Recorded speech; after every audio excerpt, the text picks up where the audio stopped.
লম্বা করার কোনো সুযোগ নাই রে ভাইয়া। একটি কথা কিতাব থেকে বলে দিই, খুতুবাতে হাকিমুল ইসলামের মধ্যে পাওয়া যায়, আল্লাহর এক বান্দা গরিব মানুষ, দিন আনে দিন খায়, নুন আনতে পান্তা ঘোড়ায়, এই গরিব মানুষ বাদাতে মারা গেল। আমার বন্ধুগণ, আমার ভাইরা, ওই যুগের শ্রেষ্ঠ বুজুর্গ আল্লাহর ওলিকে আল্লাহ তাআলা বলে দিলেন, হেরে আল্লাহর ওলি, ওগো আমার মাহবুব বান্দা, পেয়ারা বান্দা, ওই গরিব মানুষ মারা গেছে, এলাকার মধ্যে কেউ তার লাশ দাফন করতে চায় না, লাশটা পাগারের মধ্যে ফেলে রেখেছে। যাও, আমি আল্লাহ তোমাকে জিম্মাদারি দিয়ে দিলাম, এই গরিব মানুষটার লাশের জিম্মাদারি তোমার। ইমাম সাহেব হুজুর ডাক দিয়ে বললেন, আয় আল্লাহ, এটা একটা গরিব বান্দা, এর লাশের জিম্মাদারি আমাকে দিলেন, বুঝলাম না। ও আল্লাহ, এই ব্যক্তিটা আপনার কি এমন আমল করছে যে আমলের কারণে এই গরিব মানুষটাকে মাফ করে দিয়েছ?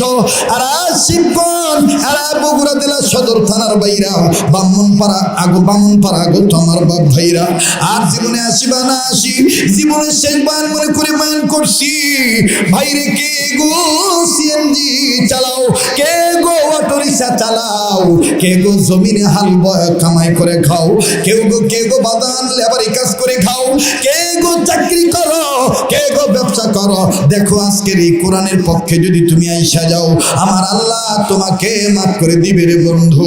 লম্বা আমি করি না রে বাজান। এই বুজুর্গ এবার যখন জিম্মাদারি নিয়ে গরিব লোকটার জানাজার নামাজ পড়তে গেল, লোকটা যাইয়া দেখে ছেলেটা ছেলে আর মেয়ে, এই গরিব মানুষের ছেলে আর মেয়ে, লাশের আমার বাইরে লাশের জিম্মাদারি নিয়ে বেটা আর বেটি বাপটার লাশ সামনে নিয়ে বলে, আল্লাহ, আমার বাবার লাশটা কি তাইলে জঙ্গলে থাকবে নাকি নদীতে ভাসায় দেবো?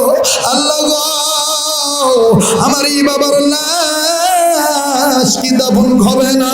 ও বাদান, ওই ময়দানে নিয়ম ছিল, ওই দেশে নিয়ম ছিল, কোন মানুষ যদি মুসলমান মারা যায়, মুসলমানদের জন্য কবর দেওয়ার জায়গা কিনতে হয়, কিন্তু এটা গরিব মানুষ, কবরের জায়গা কেনার মতন টাকা তার নাই, কাফনের টাকা কেনার মতন তার টাকা নাই। এবার এই ছেলেটার মেয়েটা কান্দারে ডাক দিয়ে বলে, মালিক, তাইলে কি আমার বাবার লাশ জঙ্গলে ফেলে ছুঁয়ে যাবো নাকি নদীর পানিতে বাসায় দেবো?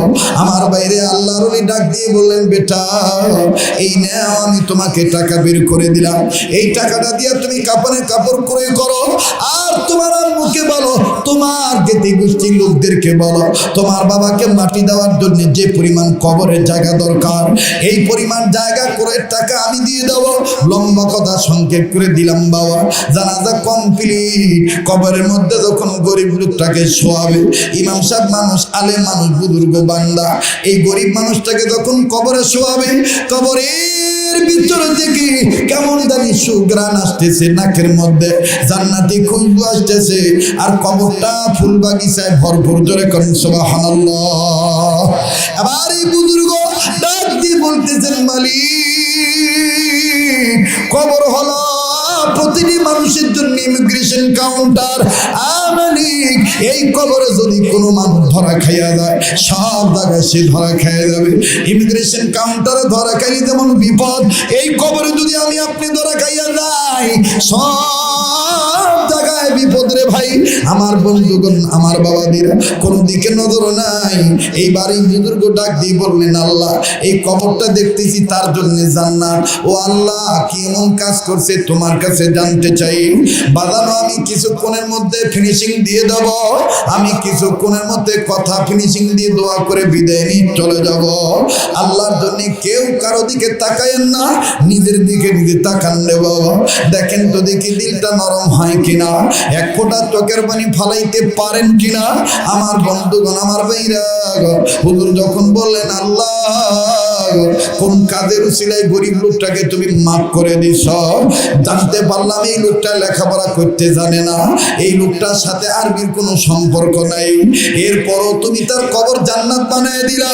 আমার বাইরে হঠাৎ করে ছেলে, বাবার এই মৃত ব্যক্তির সন্তান হুজুরের হাতটা ধরে ডাক দিয়ে বলেন, হুজুর, আমার বাবা মূর্খ মানুষ ছিল, আমার বাবা গরিব মানুষ ছিল, কিন্তু আমার বাবার একটা আমল ছিল, এবার ভাইরে ছেলে এইভাবে বলি আর কান্দি।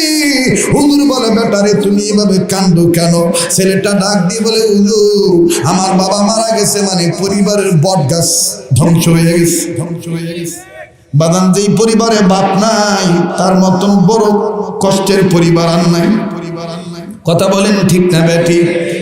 বাপ এত বড় একটা অভিভাবক, আমি জানি না এই ময়দানে কার বাপ নাই, আমি জানি না এই ময়দানে কার মা নাই।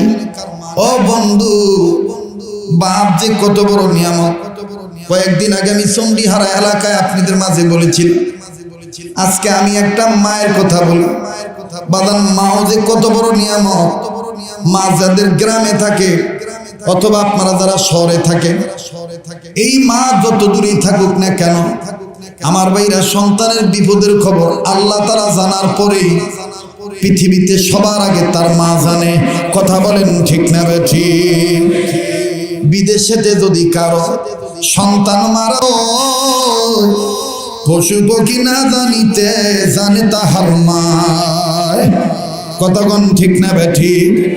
মায়ের নারের সাথে বেটা বেটির মহাব্বতের একটা নারের সংযোগ আছে, যার কারণে হাজার মাইল দূরে যদি মা থাকে, আমার বাপ বেটা থাকে, আর মা যদি গ্রামের মধ্যে থাকে, কুড়ে করে মাটির ঘরের মধ্যে থাকে, তাও দেখবেন মা তার দিলের মধ্যে সন্তানের বিপদের খবর জেনে ফেলে আল্লাহর দয়ায়।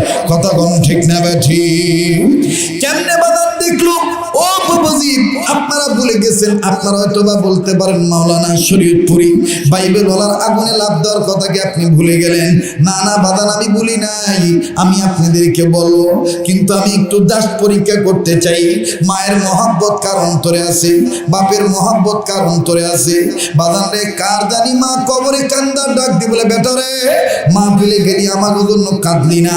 বাবা কবরে এসে খবর পাইলাম কোনো ছেলে মেয়ে যদি মা বাবার জন্য কান্দে, তাহলে ছেলে মেয়ের কান্নার উসিলা দোয়ার উসিলা বাপ মার কবর আযাব আল্লাহ মাফ করিয়া দেয়। চিৎকার দিয়া বলেন সুবহানাল্লাহ। এ বন্ধু দেখেন মায়ের নারের সাথে সন্তানদের মহাব্বতের নারের কেমন মিল। আমি লম্বা করব না, সম্ভবত ক্যাচের মাধ্যমে আপনারা আমার এই বয়ানটা শুনছেন। সিঙ্গাপুর এক প্রবাসী ভাইয়ের কথা বলি রে বাবা, আমার এই নিজ এলাকার ঘটনা। 5 ছেলের মধ্যে সর্বকনিষ্ঠ ছেলের নাম হলো মাসুদ। এই মাসুদ ভাইয়াকে বাপ মা অর্থ ব্যয় করে সিঙ্গাপুর পাঠাইল। 2-2.5 মাস চলে গেল, মাসুদ ভাইয়া বাড়িতে ঠিকই যোগাযোগ করে, কিন্তু মা বাবার সাথে কম কথা বলে। মা বাপ রাত্রেবেলায় ঘুমায় থাকে। গভীর রজনীতে মাসুদ যখন বাড়িতে ফোন দেয়, যখন বলে মার সাথে কথা বলবো, স্ত্রী বলে আব্বু আপনি ঘুমাইতেছে। মাসুদ বলে ঠিক আছে, দিনের বেলায় ফোন দিলে কথা বলবো। আরে বন্ধু, একদিনের ঘটনা, মাসুদের মা মাসুদের ছেলেকে ডাক দিয়ে বলে দাদু ভাই, তোমার আব্বা কালকে ফোন দিলে মোবাইলটা আমার কাছে নিয়ে আইসো। দেখো রে বগুড়ার বাইরা, কোন মায়েরে তুমি বুড়ি কয়ে গালি দাও, কোন মায়েরে তুমি ভিডিও কলে চেহারা দেখা কথা বলতে চাও না, প্রেমিকাকে দেখে দেখে কথা বলো, বউকে দেখে দেখে কথা বলো ভিডিও কলে অত্যাধুনিক জামানায়। কিন্তু দেখো রে বাবা, কেন তুমি মায়ের মা বলে পরিচয় দিতে চাও না? মার চেহারা কেন তুমি দেখতে চাও না? আরে বাবাজি, মা ডাক দিয়ে বলে ও দাদু ভাই, তোমার আব্বু কালকে ফোন দিলে আমাকে মোবাইলটা নিয়ে দিও, তোমার আব্বুর সাথে আমার কথা আছে। তোমার আব্বু ভালো আছে না খারাপ আছে আমি একটু জিজ্ঞেস করো।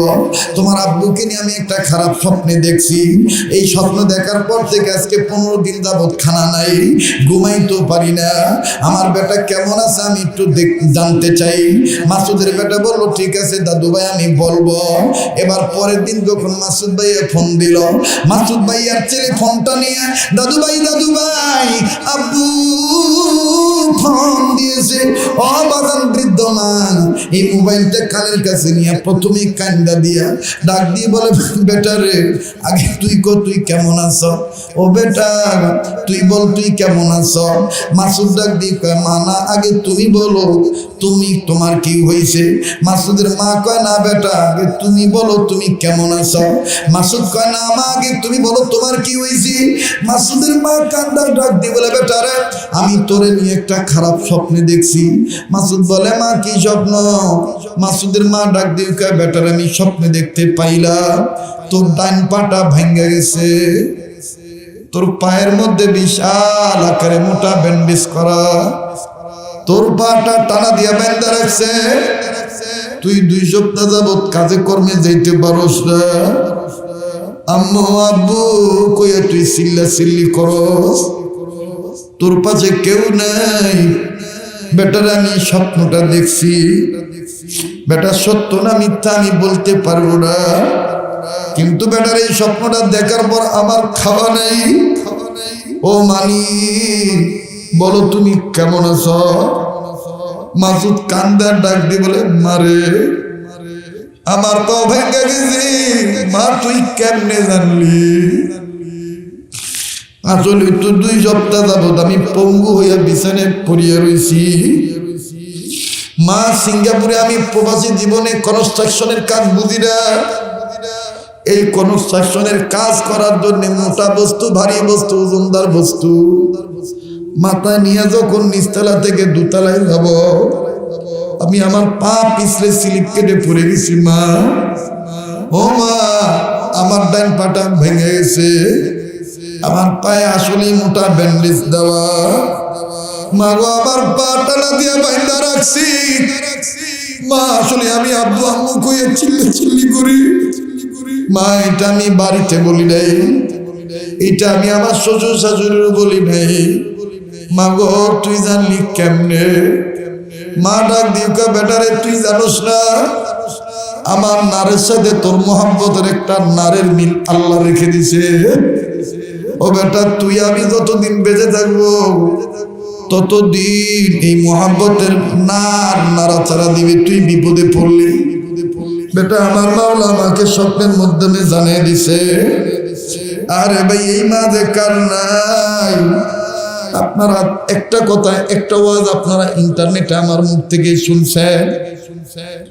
রোহিঙ্গা রাজ্যে মিয়ানমারে যখন আমার ভাইরা মুসলমানদেরকে মারলো, ওই মারার মধ্যে আমার বন্ধুগণ মিয়ানমারের পুলিশগুলো, আইন শৃঙ্খলা বাহিনী, তারা মুসলমান মহিলাদেরকে তারা কেউ টায়ারের সাথে পোড়ায় মারল। আমার বন্ধুগণ গর্ভবতী নারীদের পেট ফাললো। আপনারা অনেকে দেখছেন ফেসবুকে এই ছবিটা।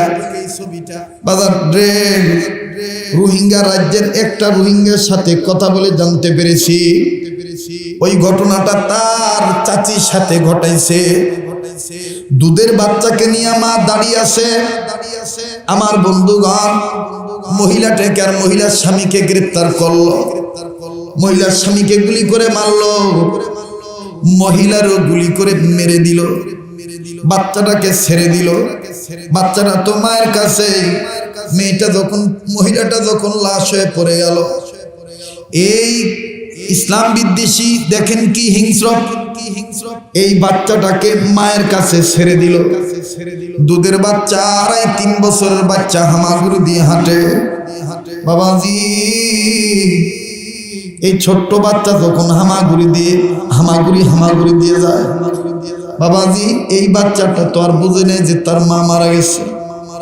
এই বাচ্চাটা মনে করছে আমার মা অনেকক্ষণ আমারে দুধ পান করায় না, আমার মা শুইছে, আমার মা বুঝি আমাকে দুধ দিবে।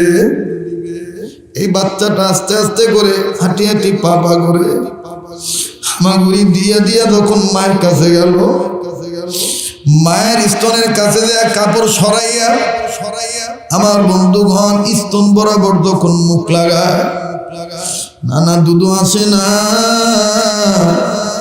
আর ওই মিয়ানমারের লোকেরা হাতে তালি দিয়ে হাসে আর হাসে। এই বাচ্চাটা যখন বারবার দুধ খাইতে যায়, দুধ তো মা দেয় না, মা তো নড়াচড়া করে না। এক পর্যায়ে বাচ্চাটা যখন স্তনে দুধ পাইল না, এই বাচ্চাটা আর একটু উপরে উঠে মায়ের মুখের কাছে মুখ লাগাইয়া হাত দিয়া মায়ের মুখ নাড়ি আর ডাক দিয়ে বলে,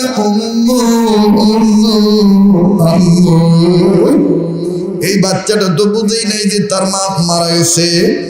কাজী বাজান, মা এত বড় নিয়ামত, যার মা দুনিয়ায় নেই তার মতন বড় দুঃখের কেউ নেই। এই মায়ের চেহারা দেখা কত ফায়দা। এই মায়ের চেহারা যদি কেউ নিক নজরে দেখে, আল্লাহ পাক তার আমলনামায় কবুল হজের সব লিখিয়া দেয়। চিৎকার দিয়া বলেন সুবহানাল্লাহ। বাদান, আমি জানি না এই ময়দানে কার মা নাই কার বাপ নাই, একটু পরে আমি মুসাফির মানুষ, যেই হাতটা দিয়া বারবার কাবা ধরি, যেই হাতটা আল্লাহওয়ালাদের হাতের সাথে লাগানো, নবী পর্যন্ত লাগানো, বাদান রে এই হাত তুলিয়া দোয়া করব। আপনি মা বাবার জন্য একটু চোখের পানি ছেড়ে দোয়া করে যাবে। আরবিতে প্রবাদ আছে, কামাতা দিন উতুদানো, যেমন কর্ম তেমন ফল। আজকে যদি আমি আপনি মা বাবার জন্য দোয়া না করি, কালকে আমার আপনার বেটা বেটু আমার আপনার জন্য দোয়া না করে চলে যাবে। কাজী বাজার মা বাবার জন্য দোয়া করে যাব। আমি দেখতেছি অনেক মুরব্বীরা কাঁদতেছে, অনেক যুবকেরা মা বাবার দরদে চোখের পানি ছেড়ে দিয়েছে। ভাইরে আর লম্বা নয়, আর লম্বা নয়। মুসলমান ভাইরারে আমার, এই বালক ছেলে বালিকা মেয়েটা ডাক দিয়ে বলে, হুজুর আমার বাবা মরে গেছে, আমাদের বট গাছটা ঝরে গেছে। হুজুর তারপরও বলি, আমার বাবার কি আমল ছিল? আমার বাবার একটা আমল ছিল, আমার বাবা আলেমের মুখ থেকে শুনছে কোরআন সম্মানের কিতাব। আমার বাবা কামায় টাকা দিয়া একটা কোরআন শরীফ বাজার থেকে ক্রয় করে হাদিয়া দিয়ে নিয়ে আসছে। আমার বাবা লেখাপড়া জানতো না, প্রতিদিন সন্ধ্যার পরে আমার আব্বা কোরআন শরীফ নাড়াচাড়া করতো আর আল্লাহকে ডাক দিয়ে বলতো, আল্লাহ তুমিও জানো আমিও জানি আমি মূর্খ, এই কোরআন পড়ার যোগ্যতা আমার নাই, কিন্তু আমি দিল থেকে বিশ্বাস করি এই কোরআন তোমার কালাম, আমি তোমার গোলাম। হুজুর এই কথা বলতো আর কোরআন শরীফ নাড়াচাড়া করতো। হুজুর আমার বাবা ওযু করিয়া কোরআন এইভাবে নাইতো আর কান্নাকাটি করতো। হযরত ডাক দিয়ে বলতেছেন, সুবহানাল্লাহ, এই এতটুকু আমলের উসিলায় আল্লাহ তোমার বাপকে জান্নাত দিয়ে দিছে। গভীর মনোযোগ, এ বন্ধু, আজ আমি যতদূর আগাইতে পারি আগায় বলে দিই বাবা। তবে দাওয়াত রইল আগামী 31শে ডিসেম্বর বিল হামলা মাদ্রাসায়। বাবাজি নিয়ে যাবেন, অন্যজনকে দাওয়াত দিয়ে নিয়ে যাবেন। আমি ওই ময়দানে বাজান ভিন্ন একটা আলোচনা নিজের দিলের মধ্যে তৈরি করে রেখেছি। আমার বন্ধুগণ, আমি আপনাদেরকে ওই দিন শোনাবো। তবে রে বন্ধু, আজ আমি আপনাদেরকে জানাই দিই, আল্লাহ বললেন, ওয়া ইন্নাহু লাযিকরুন লাকা ওয়া লিকাওমিকা ওয়া সাওফা তুসআলুন। নবীজি এই কোরআন আমি আল্লাহ আপনার জন্য, ওয়া লিকাওমিকা আপনার উম্মতের জন্য আমি আল্লাহ মহা সম্মানের বস্তু বানিয়ে দিলাম। আরে বাবাজি দেখেন দেখেন কেমন সম্মানিত। এই কোরআনকে কেউ যদি অসম্মান করতে চায় আমার বন্ধুগণ, সেই কিন্তু অসম্মানীয় হয়ে যায়। কথা বলেন ঠিক না বেঠি? আরো জোরে জোরে বলেন ঠিক না বেঠি? আমার ভাইরা, লম্বা করার কোনো সুযোগ নাই। ছোট্ট আকারে বাজান রে একটা বুজুর্গের কথা আমি আপনাদেরকে জানাই দিই। এর পরবর্তীতে বাজান দেখবেন কান্নার রূপ পয়দা হয়ে যাবে। ভাই গো, কেউ যদি চলে যায় তাকে চলে যেতে দিবেন, খবরদার কেউ কারো যাওয়া দেখে যাবেন না বাবা। আপনার কবরে আপনি যাবেন, আমার কবরে আমি যাব। আপনার কবরে আপনার জবাব দেওয়া লাগবে, আমার কবরে আমারই জবাব দেওয়া লাগবে। আরে বন্ধু, তাই আমি জীবনের শেষবার মনে করে বয়ান করছি রে ভাইয়া, আল্লাহ পাক তার এই পবিত্র কোরআনকে সম্মানের কোরআন বানাইলেন। নবী বলেন, খায়রুকুম মান তাআল্লামাল কোরআন ওয়া আল্লামা। ওই ব্যক্তি উত্তম ব্যক্তি যেই ব্যক্তি নিজে কোরআন শিক্ষা গ্রহণ করে, অপরকে কোরআন শিক্ষা দেয়। ও বামন পাড়ায় গত আমার দিনদার ইমানদার আমলদার মুসলমান বাপ ভাইরা, কেন গো নিজ নিজ এলাকায় মাদ্রাসা বানাবেন না?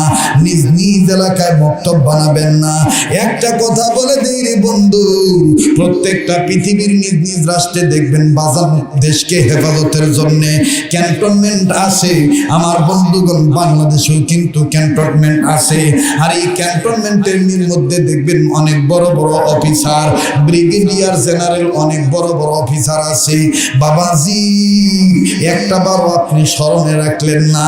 আপনি যে ইমানদার আমলদার আমার ভাইরা, এই ক্যান্টনমেন্ট আর এই ব্রিগেডিয়ার জেনারেল অফিসার গুলো দেশকে বাঁচানোর জন্য বাজান, তারা রক্ষার জন্য ঝাঁপিয়ে পড়ে কোনো না কোনো সময়।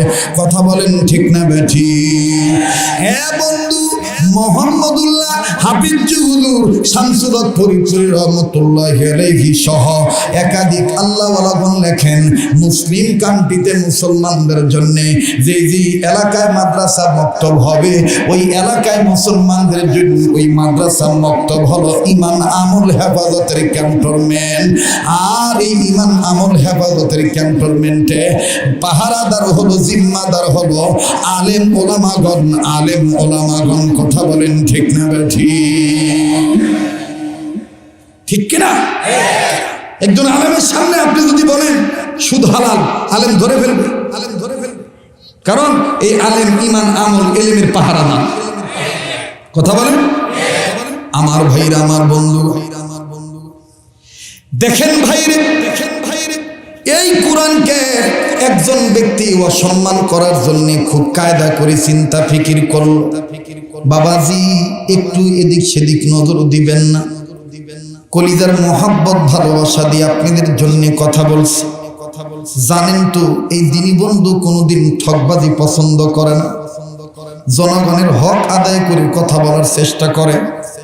একটু খেয়াল করবেন বাবা, এই ভারত উপমহাদেশে একজন বুজুর্গ ছিলেন, নাম হলো শাহ আব্দুল আজিজ মুহাদ্দিস দেহলভী রহমাতুল্লাহি আলাইহি, যার একটা ফতোয়ার কারণে ব্রিটিশরা ভারত থেকে পালাইতে বাধ্য হয়েছিল। এই শাহ আব্দুল আজিজ মুহাদ্দিস দেহলভী রহমাতুল্লাহি আলাইহি হযরত হাদিস পড়াইতেছেন, একটা ছাত্র বাইরে দাঁড়ায় কান্দে। কান্নার আওয়াজ যখন হুজুরের কানে আসলো, হযরত জি কিতাবখানা বন্ধ করে ডাক দিয়ে বললেন, বেটারে তুমি কেন কান্দো? ছেলেটা ডাক দিয়ে কয়, হুজুর আপনি জানেন আমি গরিব মানুষের বেটা, আমার বাবা কৃষক মানুষ, আমি কৃষক বাবার সাথে একটু কাজে সহযোগিতা করি। আমি আপনার মাদ্রাসার আবাসিক ছাত্র না, অনাবাসিক ছাত্র। ও হুজুর প্রতিদিন ক্লাস ছুটি দিলে আমি আমার বাবার সাথে একটু কাজে কর্মে যাই। আজও আমি বাবার সাথে কৃষি কাজে সহযোগিতা করে আসতেছিলাম, আজটা আমার দেরি হয়ে গেছে। হুজুর শোনেন হুজুর, আজটা আমার দেরি হয়েছে, সবকটা ভালো মতন শুনতে পারলাম না। আব্দুল আজিজ মুহাদ্দিস দেহলভী বলতেছেন, বেটার এটা হতেই পারে, তাই জন্য কিভাবে কান্দা লাগে? তোমার কান্না শুনে বুঝতেছি এটা তোমার কান্নার কারণ না, সম্ভবত তোমার দিলের মধ্যে কোনো দুঃখ আছে।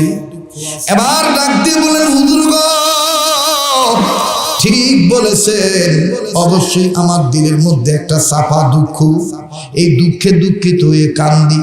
হুজুর আরো গভীর মনোযোগ দিয়ে বললেন, বেটা তুমি কেন কান্দো বলো? ডাক দিয়ে কয়, হুজুর আসতেছিলাম কিন্তু হঠাৎ করে দেখি সাদা চুল সাদা দাড়ি নিয়ে একটা মুরব্বী মানুষ আল্লাহর কাছে হাত তুলে বলে, আল্লাহ আমার জীবদ্দশায় যেন তোমার কোরআনের গায়ে কেউ আগুন লাগাইতে না পারে, তোমার কোরআনকে যেন কেউ অপমান না করতে পারে। আল্লাহ আমার মরার পরে কি হবে এটা তুমি জানো গো আল্লাহ, কিন্তু আমি বাইসা থাকতে যেন কোরআনকে কেউ অপমান না করে, কারণ তুমি বলছো কোরআন সম্মানিত। আল্লাহ আমার জীবদ্দশায় যেন কোরআনের গায়ে কেউ আগুন লাগাইতে না পারে। হুজুর আমি অপেক্ষায় থাকলাম, এই মুরব্বীর মোনাজাত শেষ হইলে আমি জিজ্ঞাসা করব, কাকা কে এমন কোরআনের গায়ে আগুন লাগাইতেছে? কষ্ট হইতেছে? কাকা কে এমন কোরআনের গায়ে আগুন লাগাইতে চাই বলেন তো দেখি। বাদান রে বারবার বলতেছি কেউ কারো দিকে তাকাইবেন না, একটু বেকেল হবেন না, বেকেল হইলে কিন্তু পয়েন্ট হারিয়ে ফেলবেন, আলোচনা আপনার বোঝা যাবে না, আপনি বুঝতে পারবেন না। আরে বাবাজি এইবার ডাক দিয়ে বললেন, হযরত জি আমি তাকে থাকলাম, মুরব্বীর মোনাজাত শেষ হবে, আমি মুরব্বীকে জিজ্ঞাসা করব, কাকা কে এমন কোরআনের গায়ে আগুন লাগাইতে চায়? কাকা গো আপনি আমাকে একটু খুলে বলেন। হযরত জি মুরব্বী মোনাজাত শেষ করলেন, মুরব্বী মোনাজাত শেষ করার পরে আমি সামনে ডাক দিয়ে বললাম, কাকা কে কোরআনের গায়ে আগুন লাগাইতে চায়? কাকা গো আপনি বলেন। ও হযরত জি এই মুরব্বী কান্দার ডাক দিয়ে বলে, বেটারে তোমার পাঞ্জাবি পায়জামা তোমার টুপি দাড়ি দেখে বুঝতে পারলাম তুমি নবীওয়ালা নবীওয়ালা ঘরে থাকো, নবীওয়ালা কাজের সাথে জড়িত। বেটা রে, কি বলবো দুঃখের কথা, আজকে আমরা মসজিদের নামাজ আদায় করলাম, জোহরের নামাজের পরে যখন আমরা 10-12 জন লোক আমরা যখন মুসল্লিরা বের হইলাম, ও বেটা কোথার থেকে যেন কোন একটা ভিনদেশি শকুন কমপ্লিট কোটটাই পরিয়া হাতে একটা বাইবেল কিতাব নিয়ে আমাদেরকে দমকা দমকা বলে, এ মুসলমানের গোষ্ঠী, আজকে প্রমাণ করব কোরআন সত্য না বাইবেল সত্য। তোমরা আগুন ধরাও, আগুন ধরলে কোরআন ফেলে দিবা, আমি বাইবেল ফেলে দেব। এই দুনিয়ার আগুনে যদি কোরআন পুড়ে যায় তাইলে তোমাদের ধর্ম ভুয়া, আর যদি আমার বাইবেল পুড়ে যায় তাইলে খ্রিস্টান ধর্ম ভুয়া। বাবারে, আমরা গরিব মানুষ, এই ইংরেজি শিক্ষিত লোকের সাথে তর্ক করার মতো এলেম শিক্ষা আমাদের নাই। আমি বুড়া মানুষ, আমি চলে আসলাম, কিন্তু কিছু বুড়াদেরকে লোকটা আটকাইছে, বুড়াগুলি জবাব দিতে পারে না রে বাপ। এই জন্য আমি আমার আল্লাহর কাছে বললাম, আল্লাহ আমার জীবদ্দশায় কেউ যেন কোরআনের গায়ে আগুন লাগাইতে না পারে। হুজুর, আমি ওই বুড়ার কান্না দেখে আমিও কান্দি। হুজুর, ও সদর থানার বাইরা, ও শিবগঞ্জের বাইরা, আপনারা জানেন কিনা জানি না, আপনাদের এই উত্তরবঙ্গে পঞ্চগড় জেলার মধ্যে আমাদের দেশে কিছু কোটওয়ালা টাইওয়ালা আমার বন্ধুগণ কাদিয়ানীদের দালাল হইয়া, ইহুদি খ্রিস্টানদের দালাল হইয়া গ্রামের প্রত্যন্ত অঞ্চলের মানুষকে, সরলমনা গরিব মানুষদেরকে ধোঁকা দিয়া বোকা বানাইয়া ঈমান নষ্ট করে ফেলতেছে। কথা বলেন ঠিক না বেঠি? ডাক দিয়ে কয়, হুজুর আমি এই বুড়ার কান্নায় কান্দি, হুজুর আমাদের গ্রামে এই ধরনের ষড়যন্ত্র চলতেছে। আপনারাও দেখবেন আমাদের এই বাংলাদেশে ষড়যন্ত্র, নানানমুখী ষড়যন্ত্র। কারো টুপি 12 তালা, পোশাক কি চকমক, নারী পুরুষ একসাথে মুরিদ করে, কথা কয় না। সন্তান না হলে স্বামী নিজে নিয়ে যায়, বাবা ফু দেন বা একটা সন্তান দাতে হয়, বাবা আপনার কাছে আসছি, বাবা আপনি সব ভরসা।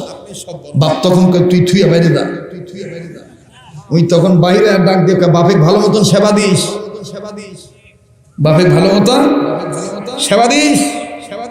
বাপ এমন সেবায় দেয় রে ভাই, একেবারে লেটাপাটা করে ফেলে। নাউজুবিল্লাহ কবেন না। নামাজ পড়ে না এক ওয়াক্ত, গান্দা ছাড়ে না 5 ওয়াক্ত। বিশ্বাস না করলে মহাস্থান দেয় দেখো, যদি দেয় এখন তুই এত গাঁদা খাইস করে ভাই, ওই সুরে সুর দিয়ে কইবি, এলে গাঁদা সিদ্ধি খাই, সিদ্ধি বাড়বে বুদ্ধি, বোঝো তোমরা, কথা কয় না। বিশ্বাস করেন, আমার দেশে কোরআনী আন্দোলন কায়েমের যত বাধা, এর মধ্যে প্রথম নম্বরে বাধা হলো এই সমস্ত ইহুদি খ্রিস্টানদের দালাল ভণ্ড পীরের গোষ্ঠীরা। কথা বলেন ঠিক কিনা? মাহি সাওয়ার বলকি রহমতুল্লাহি আলাইহি মাছের পিঠে করে আসছে বগুড়ার মহাস্থানে, গাঞ্জা নিয়ে আসে নাই। আজকে যারা গাঞ্জাকে মহাস্থান বাবার নাম দিয়া গাঞ্জা চালায়া দাও, কিয়ামতের ময়দানে জবাব দিতে হবে। চালায়া দিবা গাঞ্জা, বাইঙ্গা দিবা আল্লাহ মানজা। কথা কয় না, কথা কয় না, কথা কয় না। পৃথিবীতে সবচাইতে নিকৃষ্ট জাতি কারা? জর্জ বার্নার্ড শো বললেন মুসলিম জাতিরা, মুসলমানেরা। স্যার বুঝলাম না, ভালো কইলেন মুসলমানেরা, খারাপও বললেন মুসলমানেরা। জর্জ বার্নার্ড শো বললেন তারা ভালো যারা ইসলাম মানার পরে আর কখনো অন্ধকারে নিমজ্জিত হয় না, আলোর মধ্যেই থাকে, অন্যায় অবিচার করে না, জুলুম নির্যাতন করে না, কাউকে কারাবন্দি, কাউকে গৃহবন্দী, কাউকে নজরবন্দি, কোনো কিছুর সাথে লিপ্ত থাকে না, নিজে নিজেই আল্লাহর জন্য তৈরি হয়ে যায়। হাসরের ময়দানে জব দেওয়া লাগবে আমার, নিজের আমল নিজে গোছায়। যারা এই ভালো কাজগুলো করে, যারা ইনসাফ কায়েম করে, যারা ইহসান কায়েম করে, যারা যাকাত ভিত্তিক লেনদেন ব্যবস্থা কায়েম করে, যারা সালাত কায়েম করে, যারা নামাজের বিধান কায়েম করে, যারা শিক্ষা ব্যবস্থায় ইসলাম রাখে মুসলমান হিসাবে, তারাই হলো শ্রেষ্ঠ জাতি, তারাই হলো সর্বশ্রেষ্ঠ ভালো মানুষ। তাহলে নিকৃষ্ট জাতি কারা? জজ মান্নার শুরু বললেন, এই মুসলমানদের মধ্যে যারা সুদ খায়, যারা সুদ দেয়, যারা সুদ নেয় এবং দেয়, অবশ্য শিবগঞ্জ থানায় সুদ টুত নাই, সদর থানাতেও নাই, বামপাড়ায় নাই, কথা কয় না। হ্যাঁ, এখানে যদি আমি বলি আল্লাহকে সাক্ষী রেখে বলেন কারা কারা সুদের সাথে জড়িত নাই, দেখবেন 100 ভাগের মধ্যে 50 ভাগ লোক হাত তুলবে, বাকি 45 ভাগ লোক চিন্তা করে দেখবে যে কোনো ভাবে হোক আমি তো সুদের সাথে জড়িত। কথা কয় না। সুদ ছাড়া চলেই না, সুদ ছাড়া চলেই না। আর দোষ দেই আল্লাহ, যে আল্লাহ আমার ডাক শোনে না। আল্লাহ কয় শুনি তো, কিন্তু তোর ডাকটা আমার পর্যন্ত পৌঁছায় না। তুই আগে ধুইয়া মুইছা সাফ হ, তারপর তুই আস্তে ডাকলো আমি আল্লাহ শুনবো।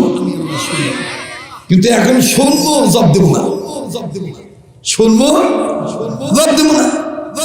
তুই কবু রব্বানা যালামনা আনফুসানা, আর আমি আল্লাহ কবু তোর কথা আমি শুনিও শুনি না, তোর কথা আমি শুনেও শুনি না, কারণ তুই আমার কথা মানিস না। ভাই কি ঘটনা বুঝলাম না। তো উনি পাগল হলে আপনারাও পাগল, উনি পাগল হলে কি আপনারাও পাগল? যার যার ওঠা নড়াচড়া তাকে করতে দেন, কিন্তু আপনি কথা বলেন না, ঠিক আছে না? তাহলে বোঝা যাবে যে উনি পাগল, আপনি ভালো। নাহলে এক পাগলের সাথে যদি সবাই কোন কেন খারাপ করে, তো আপনি আর পাগল হওয়ার বাদ রইল কি? ঠিক না? এজন্য তরিকতের ভাষায় আছে, সুলুকের লাইনের কথা আল্লাহ ওয়ালারা বলে, মান আরাফা নাফসাহু ফাকাদ আরাফা রাব্বাহু। যে নিজেরে চিনলো সে আল্লাহরে চিনলো, যে নিজেরে চিনে নাই সে আল্লাহরে চিনে নাই। আর নিজেকে চিনার ক্ষেত্রে অনেক সময় অনেক কিছুর পরিবর্তন হয়, পরিবর্তন করা লাগে। আমার ভাইরা, ইতিহাস বিজ্ঞান লেখেন, আমাদের পৃথিবীতে এই ভারত উপমহাদেশে একজন বুজুর্গ ছিলেন। উনি একবার দোকানে চিনি কিনতে গেছে। কি কিনতে গেছে একটু বোঝেন, বলেন কি কিনতে গেছে? সবাই কম, মনে চিনি খানি না, কি চিনি। আবার কেউ কোয়েন না হুজুর আপনি চিনি। কি কিনতে গেছে বা? চিনি। আপনারা তো জানেন যে আমি ওয়াজ আস্তে আস্তে ধীরে ধীরে শুরু করি, অন্যান্য বক্তার মতন মুখস্থ প্যাকেটিং ওয়াজ। ওই কয়েক মিনিট কর পরে সালাম নাই, গলা শুকে যাবে। ওইটা আল্লাহর রহমতে আপনাদের দোয়ার বরকতে কোনোদিন হয় নাই, ভবিষ্যতে হবেও না ইনশাআল্লাহ। আপনারা মনে করবেন যে আমি ভরপুর খাইয়ে দিয়ে উঠছি, খুব শান্তিতে আপনাদের কাছে উঠছি না। আমার আপনাদের আগের প্রোগ্রাম ছিল এরুলিয়া বাস স্ট্যান্ডের সাথেই, সেখানে আলহামদুলিল্লাহ হাজারো হাজারো মানুষের সমাগম, তবে আলিম ওলামার সংখ্যা বেশি ছিল। আমার ভাইরা ওইখানেও আমি ঘন্টা দেড়েক কথা বলে আসছি। ওখান থেকে নেমে কথা ওয়াদা ছিল যে বয়ানের পরে আমি খানা খাবো। পরে আমি আপনাদের কমিটির লোকজন যখন আমার কাছে গেছে, আমি মঞ্চেই বলছি আজকে আমার জন্য খানা হবে না, হাজার হাজার লোক অপেক্ষা করতেছে, একটু দেরি হয়ে গেলে বিঘ্ন করবে, আমি চলে যাই। আমি চলে আসছি। বলবেন হুজুর টাকা পয়সা, আল্লাহর কসম করে বলি 1টি টাকা না নিয়ে চলে আসছি। মোহতামিম ফোন দিছে, হুজুর হাদিয়া, বলছি পরবর্তীতে কোথাও পৌঁছায় দিও, এখন আমার সময় নেই। কথা বুঝেন নাই? সব মায়া সারা যায়, টাকার মায়া সারা যায়। কথা কয় না? টাকার মায়া সারা যায়। যখন টাকার মায়া ছাড়া দিবেন তখনই দেখবেন আল্লাহর মায়া আপনার অন্তরে জায়গা পেয়ে গেছে। এটা হলো দুনিয়া। দুনিয়াকে যত লাথি মারবেন দুনিয়া তত আপনার পিছে দৌড় মারবে, আর দুনিয়ার যত পাগল হবে তত দুনিয়া আপনার থেকে দূরে সরে যাবে। খালি খাই খাই নাই নাই, খাই খাই নাই নাই, কথা কয় না? রাগ করতেছেন, বেজার হতেছেন আমার ভাইরা। এই জন্যে দিল থেকে দিলের কান লাগায় কথাগুলি শোনেন। শুরুতেই আমি অত্র কর্তৃপক্ষের কাছে ক্ষমা চাই যে আমার জীবনে কোনো এক বছর এই ময়দানের মাহফিলে ওয়াদার কথা বলে জবানের ওয়াদা দেওয়ার পরেও আমি গোটা রাজশাহী বিভাগেই আমি আসি নাই, সেই লক্ষ্যে এখানেও আমার আশা হয় নাই। আমি আন্তরিকভাবে ক্ষমা প্রার্থী। কাজা যেহেতু আদায় করতে আসছি, আপনাদের ভালোবাসা আল্লাহ যেন এই ভালোবাসা দুনিয়া এবং আখিরাতে আল্লাহ এবং আল্লাহ রাসূলের জন্যই কবুল করেন। আল্লাহ আমাদের জীবনের অতীত গুনাহ খাতাগুলি মাফ করে দেন। আল্লাহ আমাদের বর্তমান জীবনকে সংশোধন করে দেন। আল্লাহ আমাদের ভবিষ্যৎ জীবনকে আলোকিত করে দেন। আল্লাহ অত্র এলাকার সমস্ত কবরওয়ালাদের কবর আযাব মাফ করে দেন। আল্লাহ আপনি আমাদেরকে জাহান্নাম থেকে মুক্তি দিয়ে দেন। আল্লাহ আপনি আমাদেরকে জান্নাতুল ফেরদাউসের অধিকারী বানিয়ে দেন। আল্লাহ আপনি দয়া মায়া করে হেদায়েত নসিব করেন। ও আল্লাহ, আজকের মাহফিলের এই আয়োজন কমিটি, এলাকাবাসী, মাদ্রাসার কর্তৃপক্ষ, অতিথি, প্রধান মেহমান, বিশেষ অতিথি, আলোচক, হযরত উলামায়ে কেরাম, বক্তা, শ্রোতা এবং দোয়া, আল্লাহ নবীজির খাতিরে সব আপনি কবুল করে নেন। আবার বলেন আমিন। কষ্ট দিলাম, বেজার হইলেন?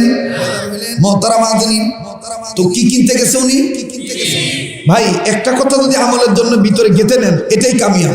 সোনার ভাইরা, চিনি তৎকালীন সময়ে কাগজের মলাটে করে দোকানদারা বস্তু দিত। তো কাগজের এই মলাটে করে ঠোঙ্গায় করে চিনি দিছে। চিনি নিয়ে আল্লাহর ওলি বাড়ি দিছে। প্রয়োজনের তাগিদে চিনি বের করবে, খুব লক্ষ্য করে শুনে, চিনি বের করবে, ঠোঙ্গার ভিতরে নজর করে দেখে কয়েকটা পিঁপড়া দেখা যায়। কি দেখা যায়? পিঁপড়ে। বুজুর্গ আর চিনি বার করলেন, ঠোঙ্গা আটকাইলেন, একটু ফাঁক রাখলেন যাতে কোনো পিঁপড়া না মরে। শুনতেছেন কি আপনারা? এই বুজুর্গ এই ঠোঙ্গা আবার হাতে ধরে, এখন তো আমাদের বাড়ির কাছে দোকান, কিন্তু আজ থেকে 15-20 বছর আগে দোকান ছিল অনেক দূরে দূরে। এই বুজুর্গ এই আল্লাহ বলি এই ঠোঙ্গা নিয়ে আবার 3 কিলোমিটার হেঁটে দোকানে গেছে।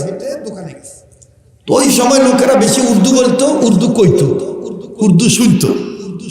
তো দোকানদার হুজুরকে বলতেছে, হযরত আপ ফির আতা হ্যায়, ফির আয়েঙ্গে, কোই মুশকিল হ্যায়? হুজুর আপনি যে পুনরায় আবার আসলেন, কোনো ঝামেলা টামেলা, কোনো সমস্যা? हजरत बोलते नहीं हमारे कोई मुश्किल नहीं तो क्यों के लिए आएंगे हजरत जवाब देंगे। আপনি কইতেছেন আপনার কোনো সমস্যা নাই, কিন্তু কেন আসলেন বলেন? হযরত বলতেছেন, বাবারে আসলে তোমার দোকান থেকে আমি চিনি কিনছি, পিঁপড়া কিনি নাই। তোমার দোকানের পিঁপড়াগুলি ফেরত দিবার আইছি। আপনি হাসতেছেন, একটু পরে এমনি মনের অজান্তে বলবেন হায় সুবহানাল্লাহ। আল্লাহর ওলিদের চিন্তা দেখেন। বলে, বাবা আমি তোমার দোকান থেকে চিনি কিনছি, পিঁপড়া কিনি নাই, তোমার দোকানের পিঁপড়াগুলি ফেরত দিবার আইছি। दुकानदार का हजरत आपकी पास मैं आजिब बात सुनता है। हाँ আপনার মুখে আমি আজিব কথা শুনতেছি। বছরের পর বছর গুড় চিনি বেচলাম, কত পিঁপড়া গেল, কোনোদিন কোনো কাস্টমার পিঁপড়া ফেরত নিয়ে আসলো না। আর আপনি নতুন নয়া বাত कहते আপনি নতুন কথা বলতেছেন, পিঁপড়া ফেরত নিয়ে আইছেন। दुकानदार के हुजूर बोलते से ये आदमी बात कम करो, कम ज्यादा करो। हे মানুষ কথা কম বলো, কাজ বেশি করো। কোথায় তোমার পিঁপড়া আমি ফেরত দেব? চিনির বস্তা কই? দোকানদার থমকে দেখে, বাপ রে বাপ, এটা তো দেখতেছি ভিন্ন হুজুর। হ্যাঁ চিনির বস্তা ভিতরে। তো হুজুর সুরসুর করে এই ঠোঙ্গাটা নিয়ে গোডাউনে গেছে, বস্তার কাছে গেছে, যাইয়া দেখে কি সুবহানাল্লাহ, চিনির বস্তার উপরেও পিঁপড়া, ভিতরেও পিঁপড়া, আবার কত ডাসা ডাসা পিঁপড়া, কেউ রুকু দিয়ে আছে, কেউ সেজদা দিয়ে আছে, কেউ আবার 12-13 ঠ্যাঙের এক ঠ্যাং উঠে। এটা আপনারা দেখছেন না? তো হুজুর বলতেছে হায় সর্বনাশ, এত হাজার হাজার পিঁপড়া। হুজুর এবার চিনির বস্তার কাছে যায়, কয় কি পিঁপড়াদেরকে বলতেছে কি সাথী হারাইয়া বিপদে পড়ছে, টেনশন করতেছে, মাথা নিচনি দিয়ে পিছনে সাইড উপর নিয়ে দিছে। কার জানি বেটা আমার কাছে, কার জানি বেটি আমার কাছে, কার জানি বউ আমার কাছে, কার জানি মা আমার কাছে, কার জানি বাপ আমার কাছে, কার জানি ভাই আমার কাছে, কার জানি বোন আমার কাছে। শোনো শোনো, সাধারণ সৃষ্টি, তোমাদের কোন গোষ্ঠীর কাউকে আমি মারি নাই, ফেরত নিয়ে আইছি, এই যে ফেরত দিয়ে দিলাম। হুজুর একটা একটা করে পিঁপড়া তুইলা ওই বস্তার মধ্যে দিয়ে দিছে। দেওয়া শেষ, এবার হযরত হাতটা ঝাড়া দিয়ে বলতেছে, এই যে পিপিলিকার গোষ্ঠী, তোমরা সাধারণ সৃষ্টি আর আমি হইলাম আশরাফুল মাখলুকাত। একটা কথা বলি শোনো, আজকে তোমাদেরকে আমি সাথী হারাইতে দিলাম না, তোমরা একটু হাসরের ময়দানে আল্লাহর কাছে বলে দিও, আল্লাহ যেন আমাকে সাথী হারা না করে।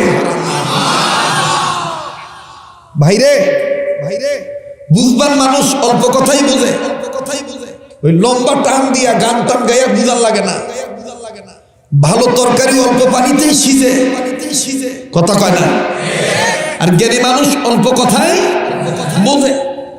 একটু চিন্তা করে দেখেন, শিবগঞ্জ সদর থানা বিভিন্ন ভাইয়েরা, বিভিন্ন এলাকার ভাইরা, আমি আপনি জীবনে কত পিঁপড়ার গায়ে কেরোসিন তেল ঢাইলা দিয়ে আগুন লাগায় মেরে ফেলেছি,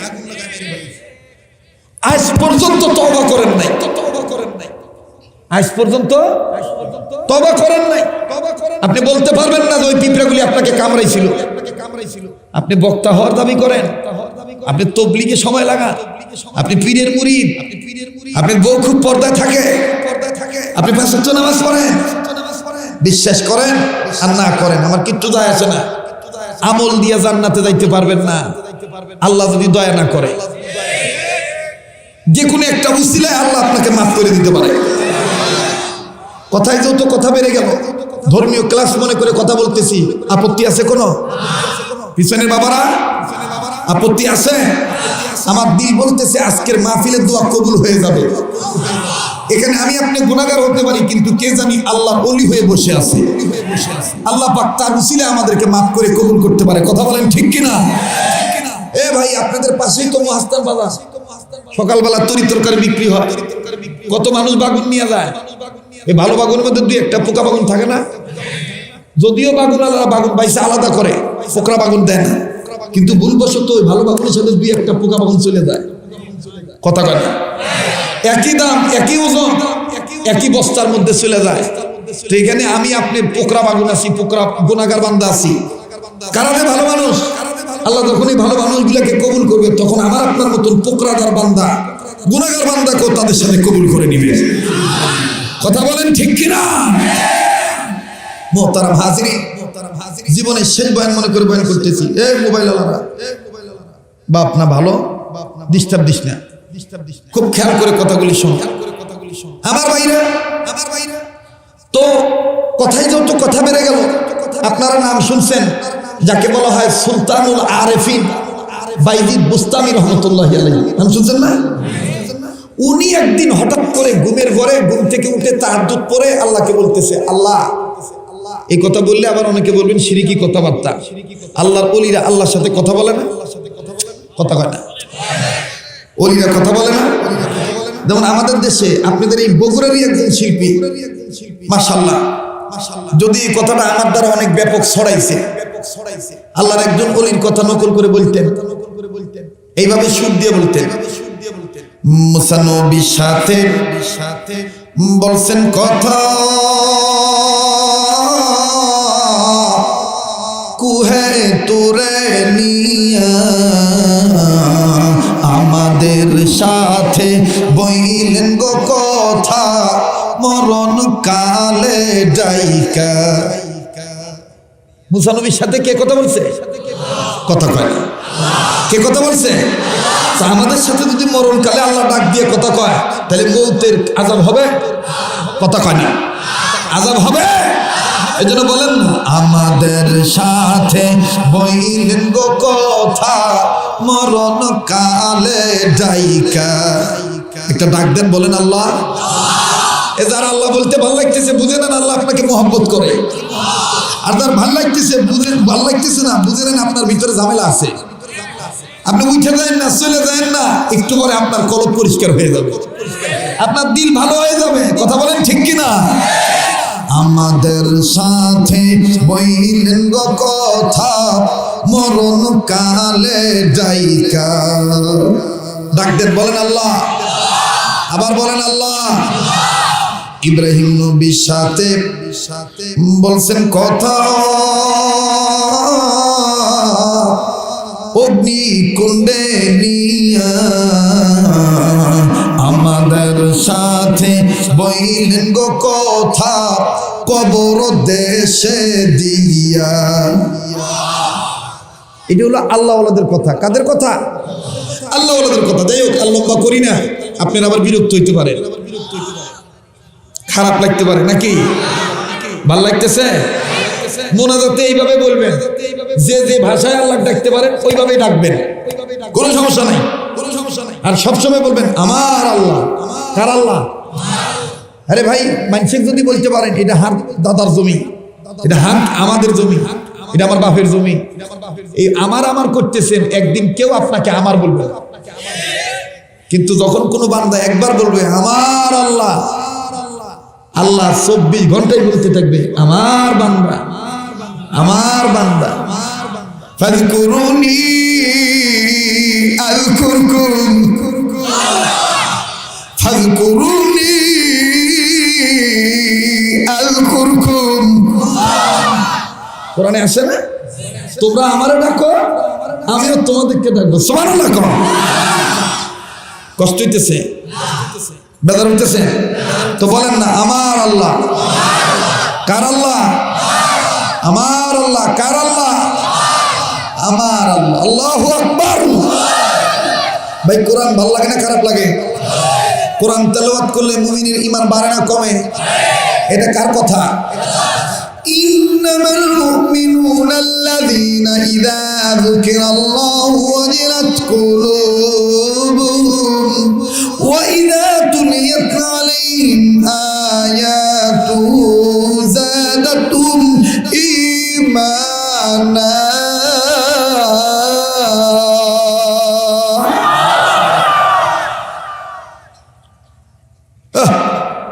এই তেলাওয়াতের আওয়াজ, কোরআন তেলাওয়াতের আওয়াজ যেখানে দেওয়া হয় ওই এলাকার কবর আযাব বন্ধ হয়ে যায়। এইটা আমরা আজকের ইসলামিক লেকচাররা অনেক বুঝি না। একটু মার্কেট পাইতে গেলেই খালি গান আর গান, কি কয় না কয়। আমার সবচাইতে ঘৃণা লাগে যে একটা আলেম মানুষ কোরআনের স্টেজে উঠে কি করে বলে যে অমুক শিল্পী এইভাবে গান গাইছে, অমুক শিল্পী এইভাবে গান গাইছে। আরে ভাই, ওই শিল্পী তো গানের স্টেজে গান গাইছে, তুমি তো কোরআনের স্টেজে, তুমি কোরআনের স্টেজে ওই শিল্পীর গান কিভাবে গাও? তুমি ইশারায় বলে দাও যে আজে বাজে গান গায়, এতটুকু বলো। তুমি আবার অভিনয় করে গান গায়। আর আমার দেশে কিছু আছে যুবকেরা হুজুগে বাঙ্গা, ডাক দিয়ে বক্তাটা খুব ভালো, বক্তা খুব ভালো, গান হারাম তো হারাম। এটা উনি বললো হারাম, আমি বললো হারাম, উনি বললো হারাম, ইনি বললো হারাম। যেগুলো কথা বলবে না মনে করবেন সম্ভবত ভিতরে ভেজাল আছে।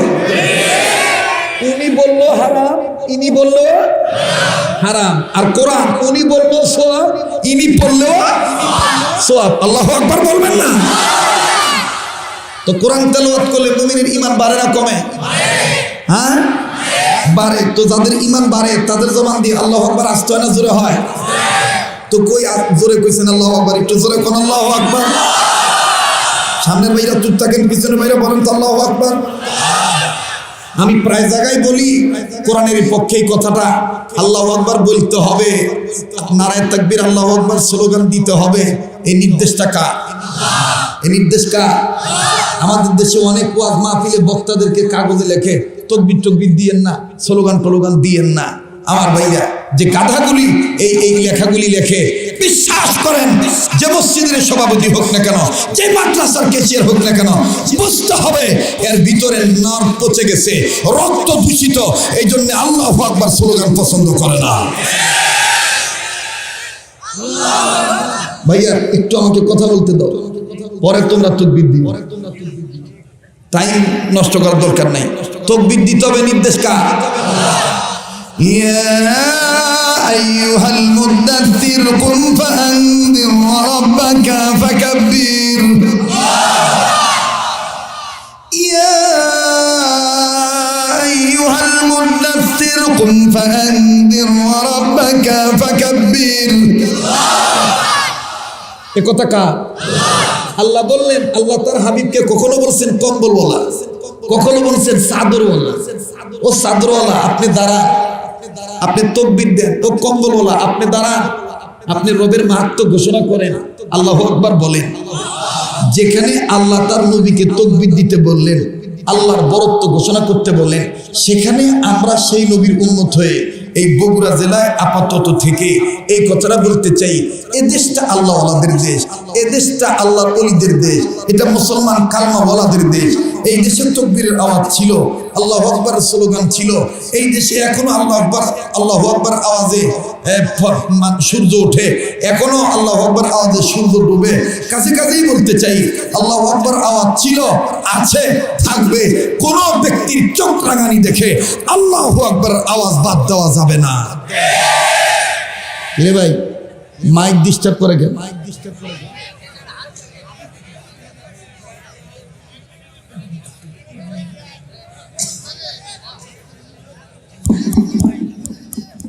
গুতাগুতি করিস না, অজু তো করিস না, কেউ মুচাও তো মনে পানি নিস না, ভালো থাকবে কি করে?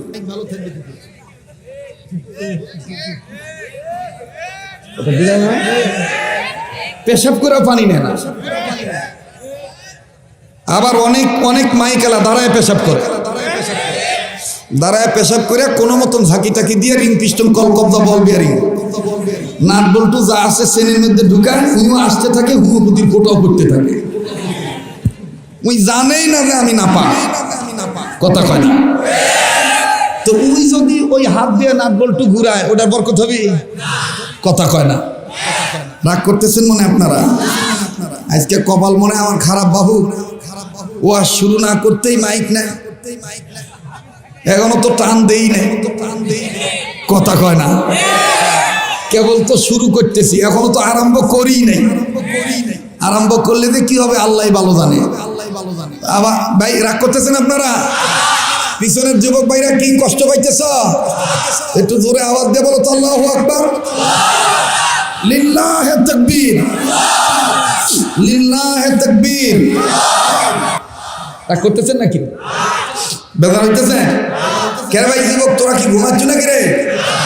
চলবে কি চলবে না? কতক্ষণ? সারা রাত বললে আমি বাস করে আল্লাহ যতক্ষণ কবুল করে ইনশা। আবার একটু তাকবীর দান তো, লিল্লাহে তাকবীর। হ্যাঁ, আর একটা গ্রুপ আছে হালাল হারাম বাসে না, পেটের সাইজ মেয়েদের হয় আল্লাহর পক্ষ থেকে 8 মাস 9 মাস 10 মাস সর্বোচ্চ, কিন্তু এই পেট ডাংরা শয়তানের পেটের সাইজ হচ্ছে 13 মাস। ওর ভুড়ির ভিতরে খালি দেখবেন সুদের মাল আর ঘুষের মাল। কথা কয় না? কথা ঠিক না? আমি যে মাঝে মধ্যে কি যে বিপদে পড়ি রে ভাই, যখন ঈদের নামাজ শেষে কয় হুজুর আপনার সাথে একটু কুলাকুলি করবো, আমি কই হইছে বাবা, খালি ইয়া নাফসি করি লা ইলাহা ইল্লা আনতা সুবহানাকা ইন্নী কুনতু মিনাজ জালিমিন পড়ি। কারণ এই মোটা ভুড়িওয়ালার সাথে আমি মুআনাকা কোলাকুলি করতে গেলে তো বিপদ, কারণ কিয়ামত হওয়ার সম্ভাবনা থাকবে। ওনার বুকের সাথে তো আমি বুক মিলাইতে পারবো না, খালি তো পেটের সাথেই বুকটা মিলবে, ঠিক না? দেখবেন কিছু কিছু ভাই আমরা চুলকাই এই জায়গায়, উনি চুলকাই এই জায়গায়, এইরকম চুলকায়। কথা বলেন নাই? আল্লাহ তাআলা আমাদেরকে সহি বুঝ দান করেন, হালাল কামায় হালাল পথে থাকার তৌফিক দান করেন। তো এইবার এই ছেলে ডাক দিয়ে কয় হুজুর আমার গ্রামে এই ঘটনা ঘটতেছে হুজুর, এই দুঃখে কান্দি হুজুর, কেউ কি নাই? মনে আছে তো কথা? হুজুর কিতাবখানা বন্ধ করে ডাক দেখায়, কার এত বড় ক্ষমতা রে আমরা মুসলমানের গোষ্ঠী বেঁচে থাকতে কোরআনের গায়ে আগুন লাগা? রক্ত দিলে রক্ত দিয়ে দেবো, রক্ত দিতে হলে রক্ত দিয়ে দেবো, জান গেলে জান যাবে, কিন্তু কোরআনের মানের নষ্ট হইতে দেব না। চল যাই, এবার গেছে। খুব খেয়াল করেন, হুজুর পাগড়ি মাথা দিয়া ছাত্র শিক্ষক সবাই নিয়ে গেছে ওই গ্রামে।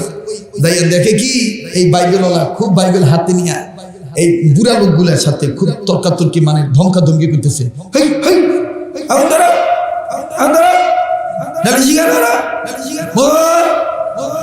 ধমকাইতেছে। তো হুজুর পিছন থেকে ডাক দিয়ে, ভাই এই বুড়া লোকগুলোর সাথে গ্রামে সরমনার সাথে সাথে ধমকাধমকি করেন কে? যা কর আমার কর, কারণ এদের কাছে তো কোরআনের জ্ঞান নাও থাকতে পারে। ইয়াসিন ওয়াল কুরআনিল হাকীম পড়েন না, ইয়াসিন ওয়াল কুরআনি, ঠিক কি না? এই কোরআনের জ্ঞান সবার কাছে আছে নাই? ভাই আপনাদের কাছে একটা ক্লাস মনে হইতেছে না? এটা আমার জীবনে আমি বহু জায়গায় ওয়াজ করছি, কিন্তু মাশাআল্লাহ আজকে কি যে সুন্দর একটা পরিবেশ, কোন লোকের কোনো নড়াচড়া নাই। সাহাবায়ে কেরাম যেভাবে নবীদের বয়ান শুনতেন, সাহাবীদের মাথার উপর পাখি বসতো, পাখি বুঝতোই না এটা কি মানুষ না মরা গাছের ডাল। ঠিক আপনাদের অবস্থা এরকম দেখতেছি। আমার দিল বলতেছে আজকের মাহফিল কবুল হয়ে যাবে ইনশাআল্লাহ। আবার বলেন আল্লাহু আকবার। তো পড়েন ইয়াসিন ওয়াল কুরআনি, পড়েন না বাবা, পড়েন না, ইয়াসিন ওয়াল কুরআনি। মাইকেলা গেল করি, মাইকলা মনে পলাইছে নাকি? শয়তানের মাথা গরম হয়ে গেছে যে আজকে যে ওয়া সাইটতেছে রে, আমি আর কিছু না পারি মাইকে ডিস্টার্ব লাগাই দিই। আমরাও শয়তানকে জানাই দেই, তুই বেশি তেরিবেরি করবো, খাও আগুন লাগাই দেবো। বলেন আল্লাহু আকবার। আমার সাথে বলেন আউযু বিল্লাহি মিনাশ শাইতানির রাজিম, আউযু বিল্লাহি মিনাশ শাইতানির রাজিম। আওয়াজ দিয়ে কোন আল্লাহু আকবার। লিল্লাহি তাকবীর, লিল্লাহি তাকবীর। কোরআন সুন্নাহ যেখানে, আলেম ওলামা যেখানে,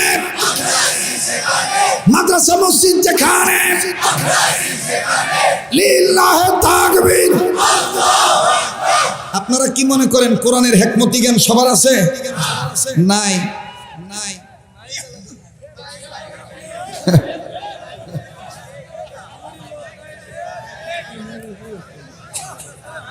না না না না, এই ধরনের কথা বলা যাবে না।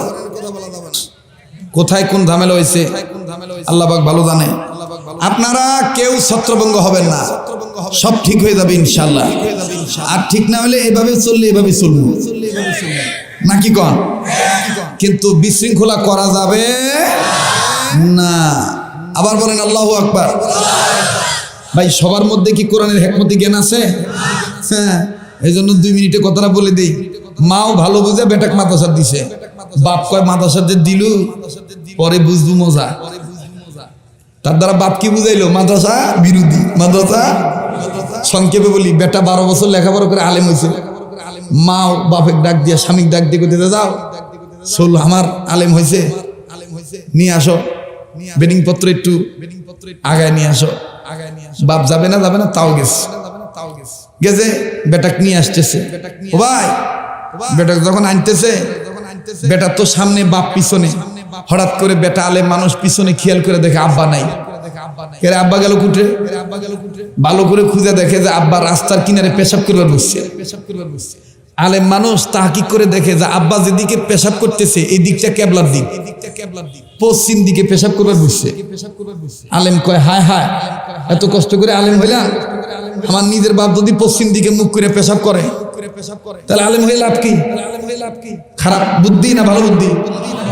বেটা এখন আদবের সহিত পেশাব না করতেই কেবল বলছে আর কি মুরব্বী। বেটা পিছন দিকে দেখ, আব্বা আব্বা আব্বা একটু ঘুরে বসেন, এদিকে পেশাব করা জায়েজ নাই, এটা কেবলার দিক, পশ্চিম দিক। বাপ ওই যে শুরুর রাগ বউ কইছিল মাদ্রাসার দিচ্ছ, পরে বুঝবো। এখন এই বুড়া কোথানি দিয়ে ঘুরি চার করতেছে, এই যে হইল মি এখন ভালো করে মুত্তারও দিবে না রে, এই কথা কইয়া বাপ ঠিকই ঘুরছে ভাই, এমন গোড়া ঘুরছে পূর্ব দিকে মুখ করছে। কোন দিকে মুখ করছে? তো পূর্ব দিকে মুখ করে পেশাব করা যায় যাচ্ছে নাকি? বেটা দেখলো যে তো মরজালা, কষ্ট মষ্ট করে পশ্চিম দিক থেকে ফিরানো, এখন আবার দেখো যে পূর্ব দিকে। বেটা আবার দেখো আব্বা এদিকেও জায়েজ নাই, ঘোরেন। বাপ কয় তুই ইনকা করবো আগে থেকে জানি, আবার পূর্ব দিকে ঘুরছে। পূর্ব দিকে ঘুরে যখন কেবল মানে পূর্ব দিক থেকে মুখ করে পূর্ব দিক থেকে ঘুরাইয়া উত্তর দিকে না দক্ষিণ দিকে, তো দক্ষিণ দিকে যখন মুখ করে পেশাব করবে কেবল করবে আর কি। হঠাৎ করে বেটা দেখতেছে যে দক্ষিণে বাতাস শুরু হয়েছে। বেটা চিন্তা করলো যে আব্বা যদি এখন না সরাই তাতে বাতাসের ঠেলায় আব্বার গাওয়াত পেশাব লাগবে। তো বেটা ভালো বুঝে আবার দেখ আব্বা আজকের জন্য দক্ষিণও যায় না, উত্তরে ঘুরে। বুড়া লোক রাগ করে খায়, বুঝবই না কি কয় পেশাবি করবো, রাগ হয়ে চলে গেছে, এখন বাড়ির বেটি যখন দেখছে যে একা বেটাক দেখা যায় না, ডাক দিয়ে কয় কি ব্যাপার বেটা কই? এখন বুড়া করছে বেটা বেটা করিচ্ছ, হ্যাঁ আসিচ্ছে তোক মোতাবেনি রে, জানিস কি হচ্ছে? আমার এক মুখ তিন দিকে ঘুরে ঘুরে মুতবার কষে, আর তুই মুতবু দালাই তোক 40 দিকে ঘুরে ঘুরে মুতাবে। আসিচ্ছে বেটা বেটা করিচ্ছু, আগেই কসনু মাদ্রাসাত পড়াস না। বিবি ডাক দেখো হায় শব্দ না, এটা আবার কি কয়? বেটা আসছে, আসার পরে কেবা কি হয়েছে তোর আব্বার সাথে? কয় মা আমি একজন আলেম মানুষ, আমি কি করে আব্বাক জাহান্নামের পথে দিই? এগুলো তো হারাম কাজ, তা হারাম থেকে বাঁচানোর জন্য আব্বাক বাধা দিছি। মা কয় হায় রে তুই বুঝলো কি আর তোর বাপ বুঝলো কি? ঠিক তদ্রুপ আমার সোনার বাংলায়, ডিজিটাল বাংলায় যারা কওমি মাদ্রাসাকে ব্যাঙের ছাতার সাথে তুলনা করে, বিশ্বাস করেন আর না করেন, ওই বাপের মতন এই নেতারাও কওমি মাদ্রাসা সম্বন্ধে ভুল বুঝতেছে। কথা বলেন ঠিক কিনা? কষ্ট হচ্ছে আপনাদের? বেজার হইতেছে? তো এবার ডাক দিকে হুজুর আমি এই জন্য কান্দি। তো হুজুর ডাক দিকে এই বুড়াদের সাথে কি বলেন? আমাকে বলেন সবার কি কোরআনের হেকমতি জ্ঞান আছে? মনে আছে তো কথা? মনে আছে কথা? সবার কি কোরআনী হেকমতি জ্ঞান আছে? আপনারা তো আমাকে চিনেন, আমাকে যত সময় দিবেন তত দেখবেন মজার কথা বের হবে, আর তাড়াহুড়া করবেন ঠকে যাবেন। আস্তে আস্তে আগাই, ধীরে ধীরে শোনেন, আল্লাহ কবুল করুক। ভাই ভালো হলে ভালো কর, নাহলে থো, গুতাগুতি করিয়া যতটুক আছে অতটুকু লস করিস না ভাই, ঠিক আছে না? কি আর করা, কপাল আমার এরকম। আজকে বরফ বেচা মাইকে ওয়াজ করে যায়, অন্যান্য দিন ওয়াজের মাইকে তো ওয়াজ করবো। মাইক কিন্তু সাংঘাতিক ভালো, কিন্তু ওরা সেটিং করতে জানে নাই।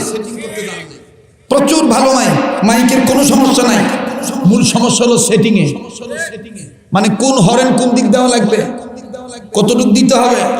আল্লাহ যদি আমার আগে আনতো, দিনের বেলা যদি আসতাম, আমি মাইক সেটিং করে নিই। কথা বলেন নাই? সব শিখে রাখা দরকার, ঠিক কিনা বলেন? তো এবার হুজুর ডাক দিয়ে ভাই যা বলার আমার বলেন।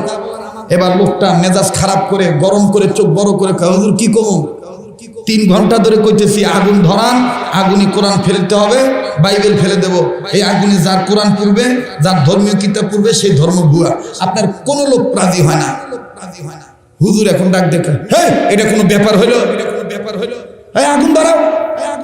এখন বুড়ার আর ছাত্ররা কয় হায় হায়, ভাবলাম কি আর হুজুর কি করতে রে, হায় এটা কোন হুজুর রে,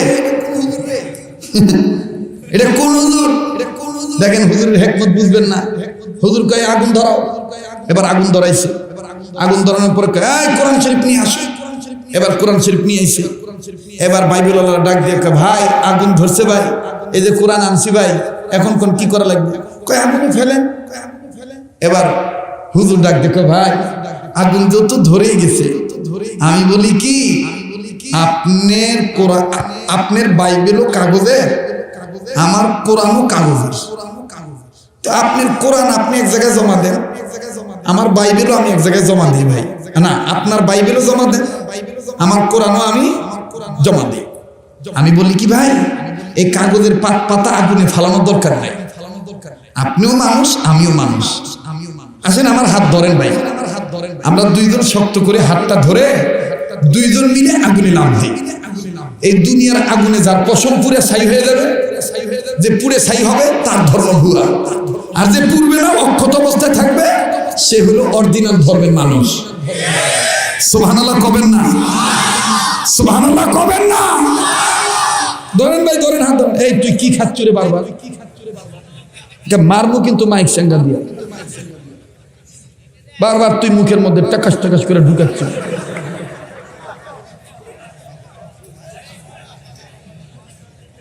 ইমন খাওয়া খাচ্ছে জনমের জন্ম, মানে বাদাম খায় না। কষ্ট হইতেছে আপনাদের, কি করবেন আর এরকমই করা লাগবে। জি আমার ভাইরা, তো যখন হুজুর কাছে ধরেন হাত, ই পড়ে গেছে বগুড়ার ভাষাত বলে ফাটা বাসের চিপা। কোন কোন বাসের চিপা? আর আমাদের ঢাকায় বলে আবে হালায় মাইনকে চিপাই পড়ে গেছে। আমার যেটা জন্মস্থান, আমার জন্মস্থানের ভাষা হইল মাইনকে চিপাই পড়ছে বেটা। আর বরিশালে কয় কি এদি জন্মের গর্তে পড়ছে, জন্মের গর্তে পড়ছে। আর নোয়াখালী কয় রে হেতে বুঝনি সাংঘাতিক বিপদে হচ্ছে, সাংঘাতিক বিপদে হচ্ছে। আল্লাহ হেফাজত করুন। তো এই বাইবেলওয়ালা কিসে পড়ছে? হাটা বাসে চিপা। ভাই ধরেন হাত ধরেন, ধরেন কার ধর্ম দেখি সত্য ধরেন।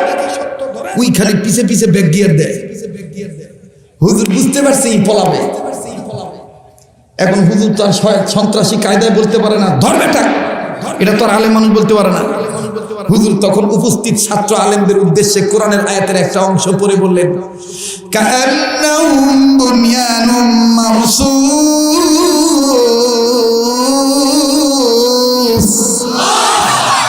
যারা আলেম আছেন তারা বুঝে ফেলছেন। হুজুর কোরআনের আয়াত তেলাওয়াত করে বললেন কাআন্নাহুম বুনয়ানুম মারসুস।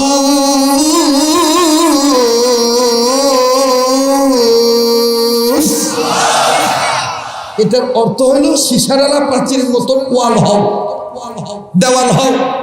ছাত্ররা সাথে সাথে একজন আরেকজনের হাতের মধ্যে হাত ঢুকেছে, ঢুকাইয়া শিকলের মধ্যে বাঁধছে। যা আজকে শিয়ালরাও খেপে গেছে।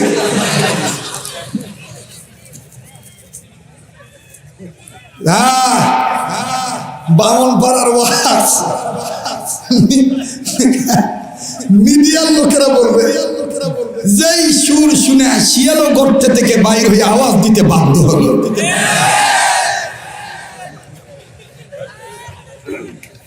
থামবে আমি বানাই দিলাম। যা কি ভাই চলবে কি চলবে না, বলবো কি বলবো না? তো হুজুর বললেন কার নাম বুনিয়ানুম মারসুস, সীসাঢালা প্রাচীরের মতন ঐক্যবদ্ধ হও, ওয়াল তৈরি করো। এবার ছাত্ররা ওয়াল তৈরি করছে, মানে নিজেরা নিজেরা হাতের মধ্যে হাত ঢুকায় শিকলের মতন বানাইছে, ইহুদি যাতে পলাইতে না পারে। ফট করে এক ছাত্রের মধ্যে, ছাত্রদের গ্রুপ লিডার থাকে না ভাই, এই গ্রুপ লিডার ডাক দিয়ে বলতেছে ফাআলুল লিমা ইউরিদ।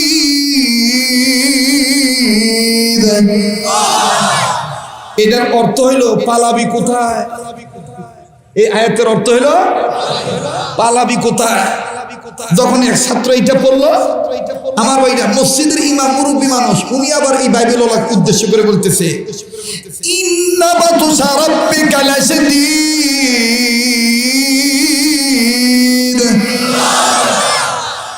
আল্লাহর ধরা বড় শক্ত, ধরা কঠিন। আল্লাহু আকবার বলেন। যখন ইমাম সাহেব এটা বলল, তখন একটা পুচকে চ্যাংরা মাদ্রাসা ছাত্র, ওই তখন বাইবেল ওয়ালাকে উদ্দেশ্য করে বলতেছে, ওয়া মাকারু ওয়া মাকারাল্লাহ ওয়াল্লাহু খায়রুল মাকিরিন। এই পুচকে চ্যাংরা এই বাইবেল ওয়ালার মুখের কাছে এরকম মুখ আঙ্গুল মানে হাত নিয়ে এরকম করে নাড়াইতে করতেছে, ওয়াল্লাহু খায়রুল মাকিরিন ওয়া মাকারু ওয়া মাকারাল্লাহ, পড়েন না, ওয়া মাকারু ওয়া মাকারাল্লাহ ওয়াল্লাহু খায়রুল মাকিরিন। এই বাইবেল ওয়ালা, তুমি তো কি পলিসি বাস, আমার আল্লাহ হলো তার চাইতে বড় জ্ঞানী। কষ্ট হইতেছে আপনাদের, বেদার হইতেছে। এইবার আরেকটা ছাত্র ডাক দিয়ে কয়, এখনো সময় আছে, ইয়া আইয়ুহান নাসু কুলু লা ইলাহা ইল্লাল্লাহু তুফলিহুন।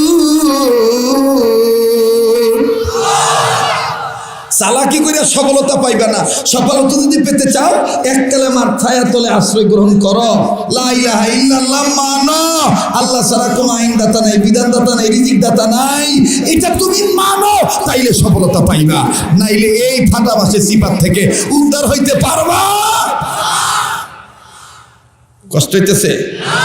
এই বাইবেল ওয়ালা ডাক দেখে, হায় সর্বনাশ, কিন্তু সবাই আমার খালি কোরআন দিয়ে মারতেছে রে।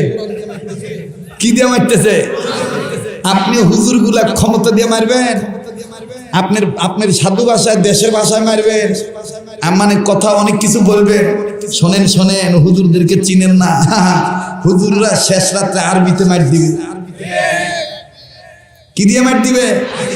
আপনি হুজুরকে বলে দিলেন রাজাকার, হুজুরকে বলে দিলেন জঙ্গি, হুজুরকে বললেন মৌলবা, হুজুরকে বললেন ব্যবসায়ী, হুজুরকে বললেন এইটা, কিন্তু এই হুজুর যখন শেষ রাত্রে আল্লাহর কাছে আরবিতে বলবে, আনতা মাওলানা ফানসুরনা আলাল কওমিল কাফিরিন, আনতা মাওলানা ফানসুরনা আলাল কওমিল মুনাফিকিন, আনতা মাওলানা ফানসুরনা আলাল কওমিল কাযিবিন, আনতা মাওলানা ফানসুরনা আলাল কওমিল হাসিদিন, আনতা মাওলানা ফানসুরনা আলাল কওমিল ফাসিকিন, আনতা মাওলানা ফানসুরনা আলাল কওমিল যালিমিন।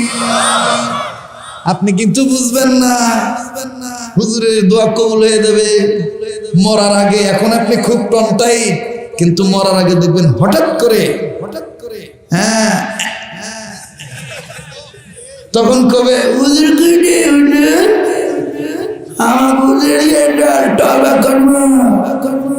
তখন ওই হুজুর সব ভুলে টুলে আসে কবে পরের মাদ্রাসে আস্তাগফিরুল্লাহ, আর ই তখন কবে আস্তাগফিরুল্লাহ। এই জন্য অনুরোধ করবো, কে কোন দল করেন আপত্তি নাই, কিন্তু হক্কানি আলেমদেরকে কখনো গালিগালাজ করবেন না, আলেমদের বিরোধিতা করবেন না। আলেমরা নবীর ওয়ারিস। কার ওয়ারিস? নবীর ওয়ারিস। আর এই আলেম তৈরির ফ্যাক্টরি হলো এই আবাসিক হাফেজিয়া মাদ্রাসা। কথা বলেন ঠিক কিনা? কারা কারা এটার সাথে একমত? দু হাত তুলে আল্লাহকে দেখান।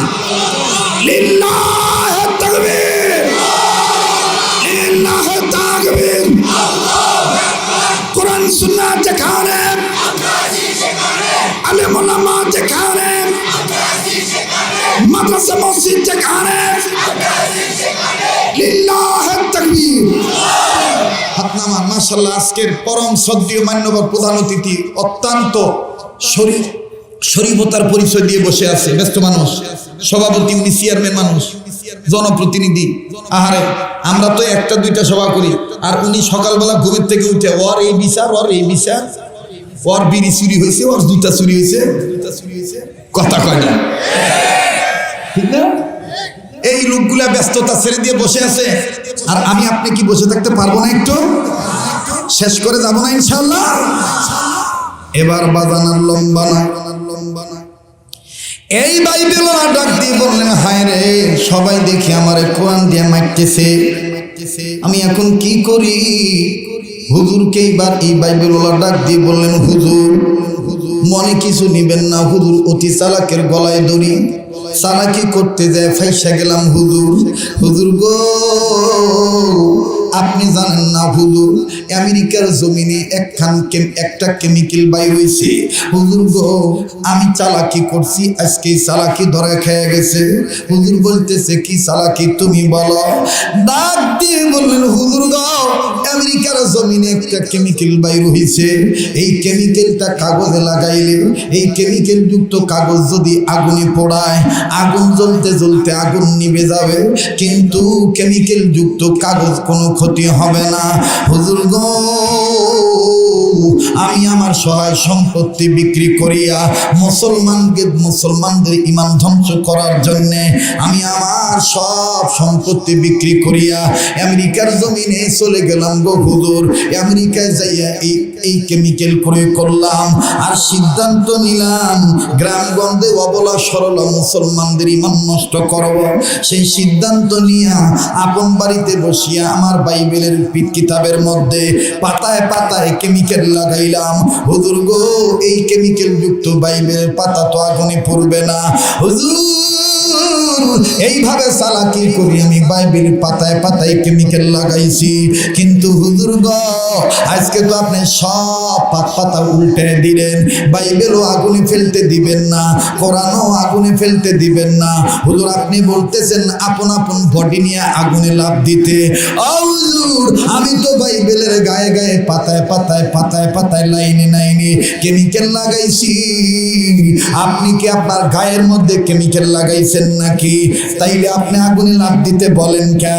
হুজুর কয়ে, গর্দভ, এ নাদান, এ জাহেল, তুই মেডিসিন ব্যবহার করছো কাগজে, তবে আমারও একটা মেডিসিন আছে। আমার মেডিসিন চামড়ার উপরে নয়, আমার মেডিসিন দিলের ভিতরে। এবার বাইবেলওয়ালা ডাক দিয়ে বললেন, ও হুজুর, আপনার এই মেডিসিনের নাম কি বলেন? শাহ আব্দুল আজিজ মুহাদ্দিসে দেহলভী রহমাতুল্লাহ আলাইহি বললেন, ভাই রে, আমার মেডিসিনের নাম আমি আপনাকে বলতেছি, বলবো? ও বাদান, আমিও আপনাদেরকে বলছি, বলবো? কোনো দিকে কোনো নজর নাই, দেখেন তো দেখি এক ফোঁটা চোখের পানি ফলাইতে পারেন কিনা, একটু কান্নাকাটি করা যায় কিনা রে বাবা। আমার বন্ধুরে, আমি আপনাদের কাছে জিজ্ঞাসা করেছিলাম কোরআন সম্মানী না অসম্মানী? আপনারা বলেছেন সম্মানী।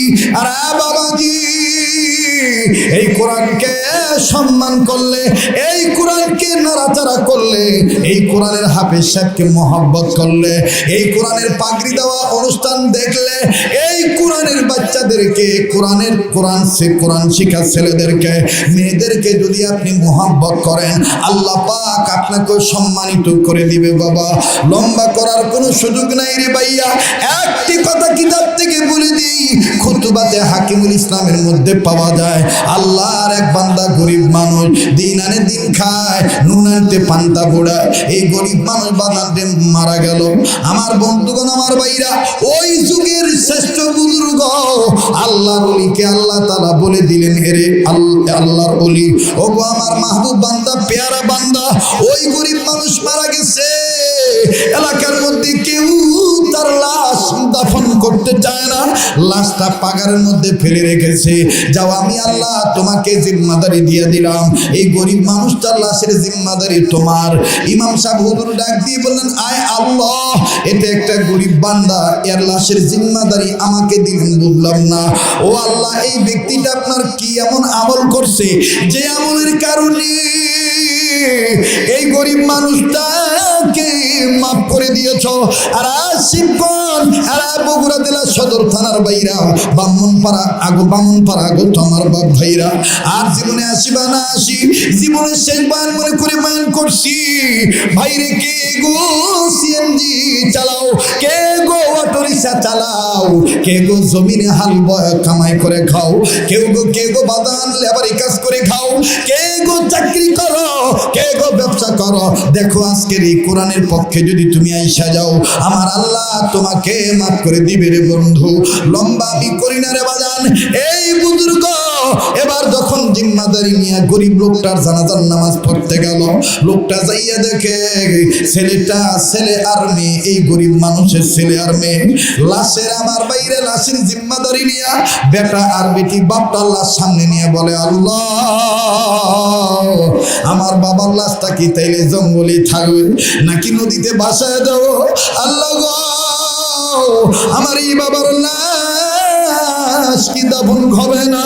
ও বাদান ওই ময়দানে নিয়ম ছিল, ওই দেশে নিয়ম ছিল, কোন মানুষ যদি মুসলমান মারা যায় মুসলমানদের জন্য কবর দেওয়ার জায়গা কিনতে হয়, কিন্তু এটা গরিব মানুষ, কবরের জায়গা কেনার মতন টাকা তার নাই, কাফনের টাকা কেনার মতন তার টাকা নাই।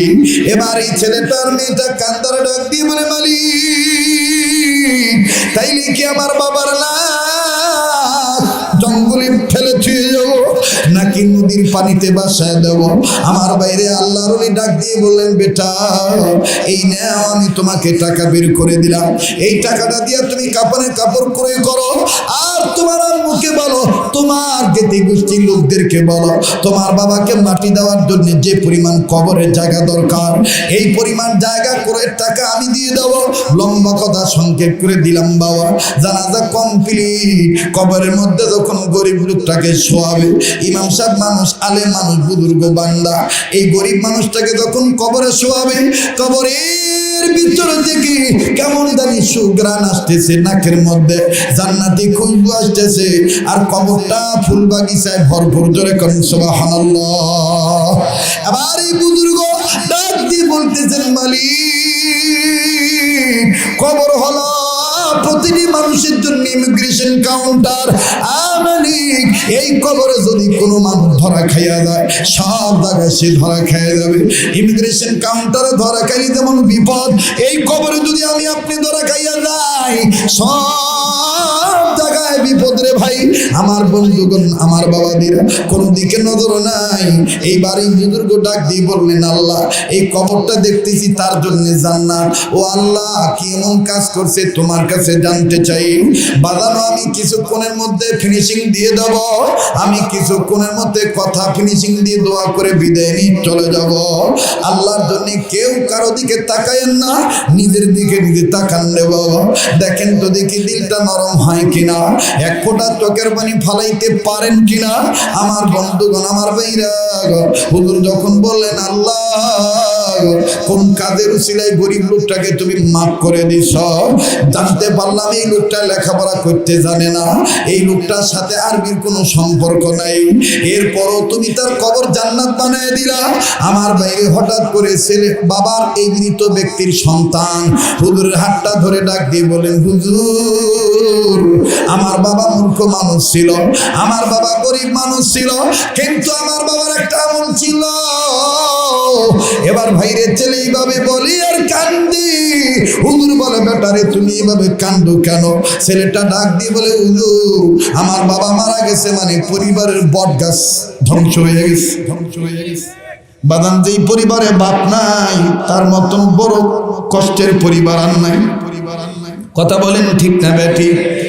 বাপ এত বড় একটা অভিভাবক, আমি জানি না এই ময়দানে কার বাপ নাই, আমি জানি না এই ময়দানে কার মা নাই।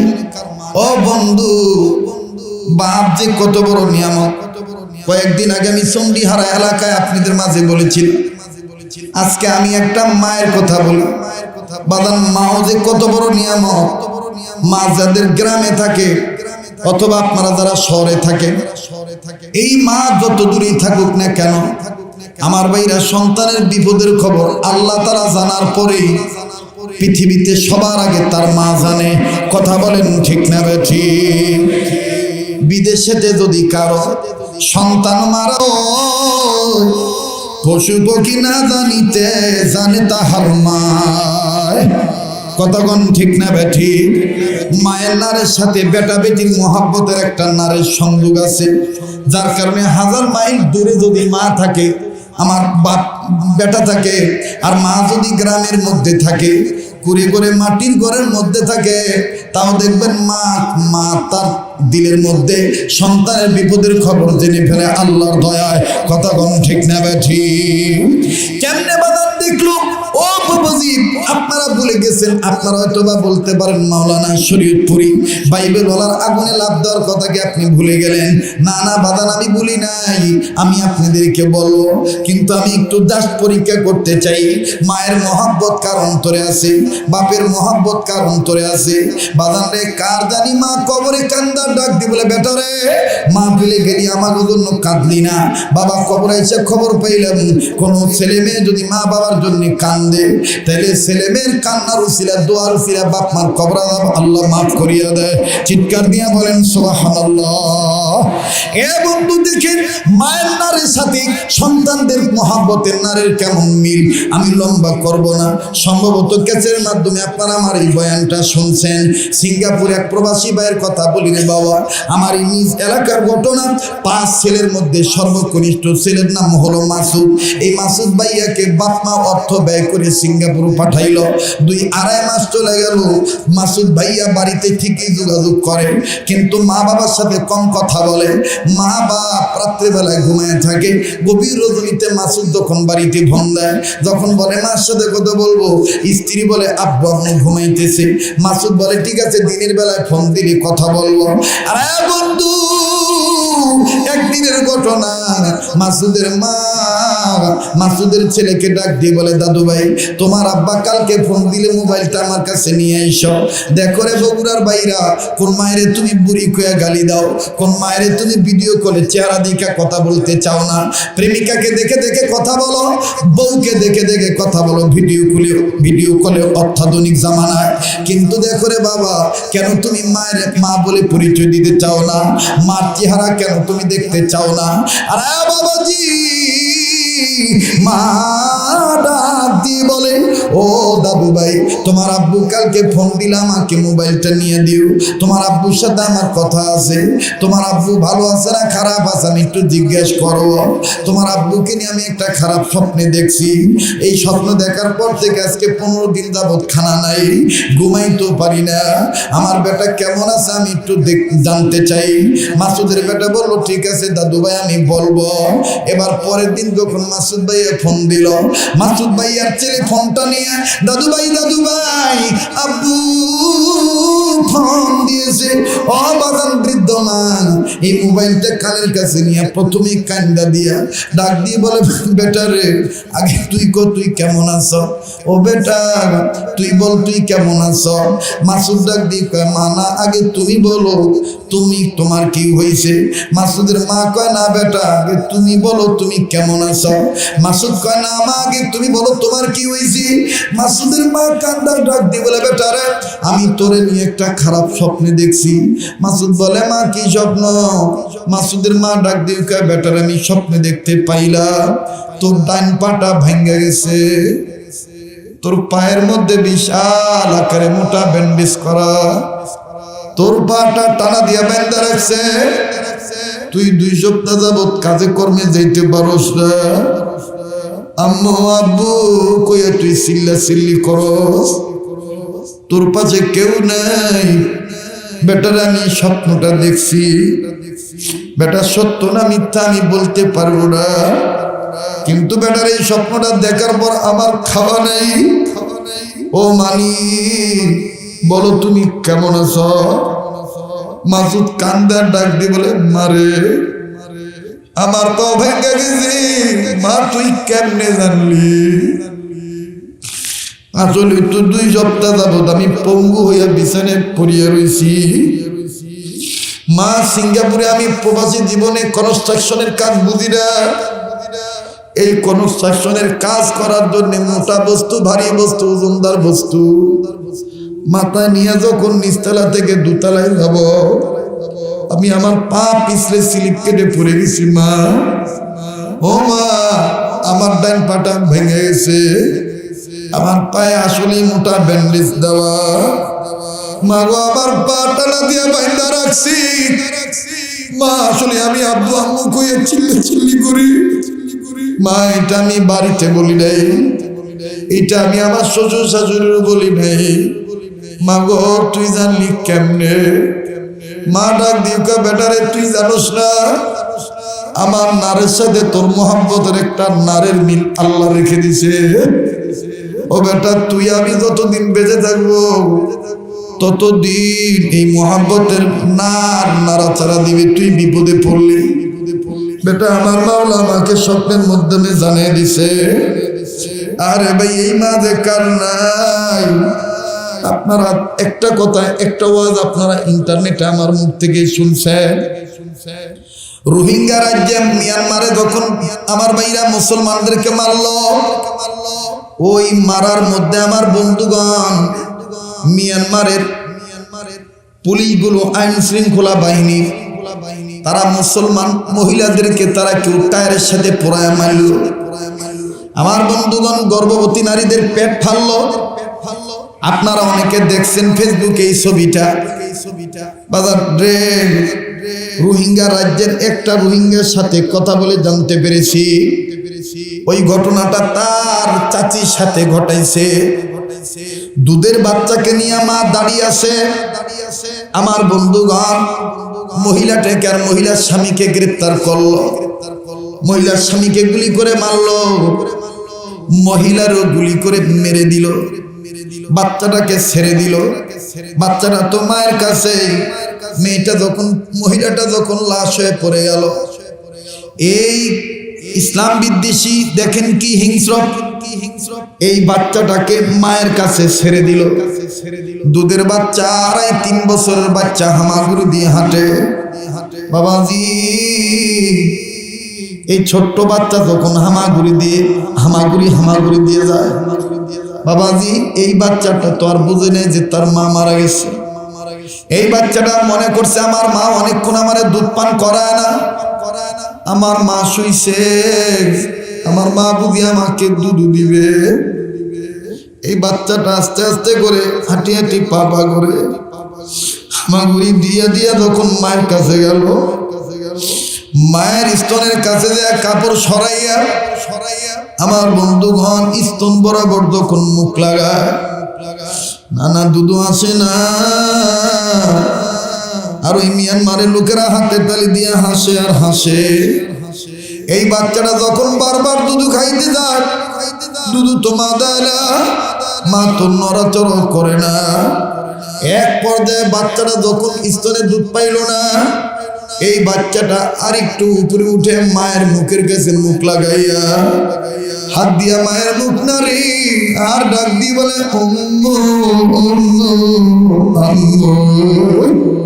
এই বাচ্চাটা তো বুঝেই নাই যে তার মা মারা গেছে। কাজী বাজান মা এত বড় নিয়ামত, যার মা দুনিয়ায় নেই তার মতন বড় দুঃখের কেউ নেই। এই মায়ের চেহারা দেখা কত ফায়দা। এই মায়ের চেহারা যদি কেউ নিক নজরে দেখে, আল্লাহ পাক তার আমলনামায় কবুল হজের সব লিখিয়া দেয়। চিৎকার দিয়া বলেন সুবহানাল্লাহ।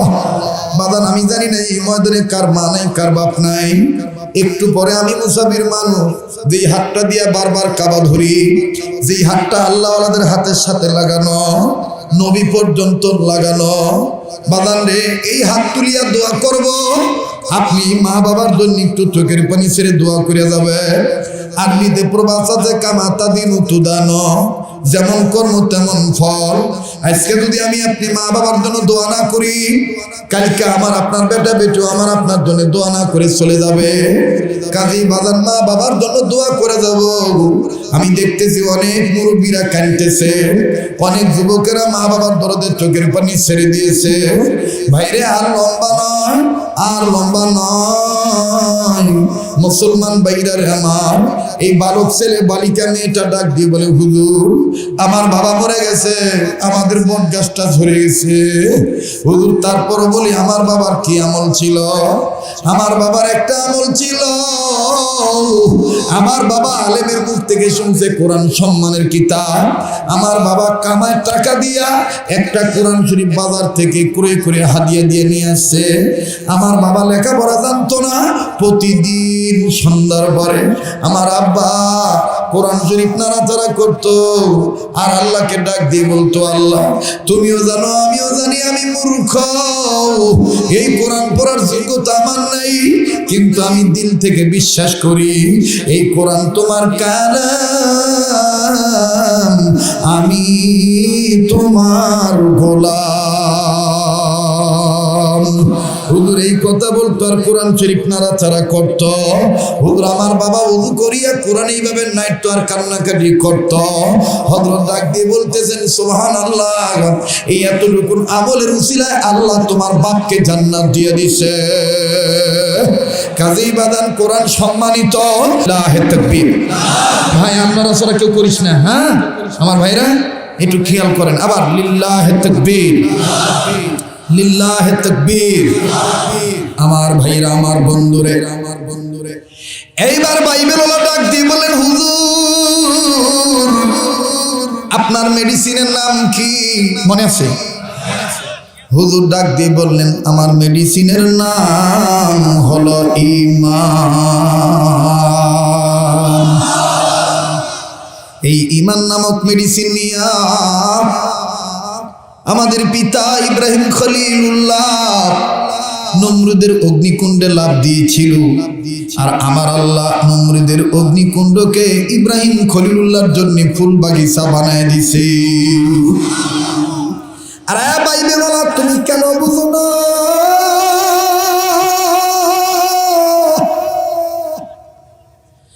তোমার কাছে নাই কুরআন, আমার কাছে আছে কুরআন। আমার ভাইরা আপনারা আমার চিনেন, যত রাত্র গভীর হবে ততই পাগলটার গলা ক্লিয়ার হবে। বাজান এটা আমার আল্লাহর দান। আমার বন্ধুগণ এখন এমন একটা এনার্জি আসবে, মনে হবে যে কোনো কালেকশনই হয় নাই। রাত্রে বাজে 9টা, ওয়াজ মনে হয় নতুন করে আবারও শুরু হইল। কথা কোন ঠিক কিনা? ঠিক না? আবার বল বাপরে, আবার 1 ঘন্টা। এ বউ নাই নাকি? কয় আরো 1 ঘন্টা। কঠিন কায়দার লোকেরা, হ্যাঁ ফজরের নামাজ পড়া লাগবে না? আল্লাহ কবুল করুক, জোরে কোন আমিন। এবার ভাই আর কেউ কথা বলেন না। বাইবেল ডাক দিয়ে কও, হুজুর আমি বুঝতে পারছি আসলে কোরআন সত্য কিতাব, এই কোরআন আসলে সম্মানের কিতাব।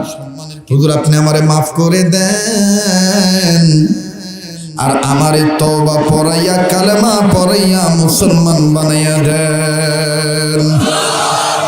ওয়া ইন্নাহু লাযিকরুল লাকা ওয়া লিকাওমিকা ওয়া সাওফা তুসআলুন।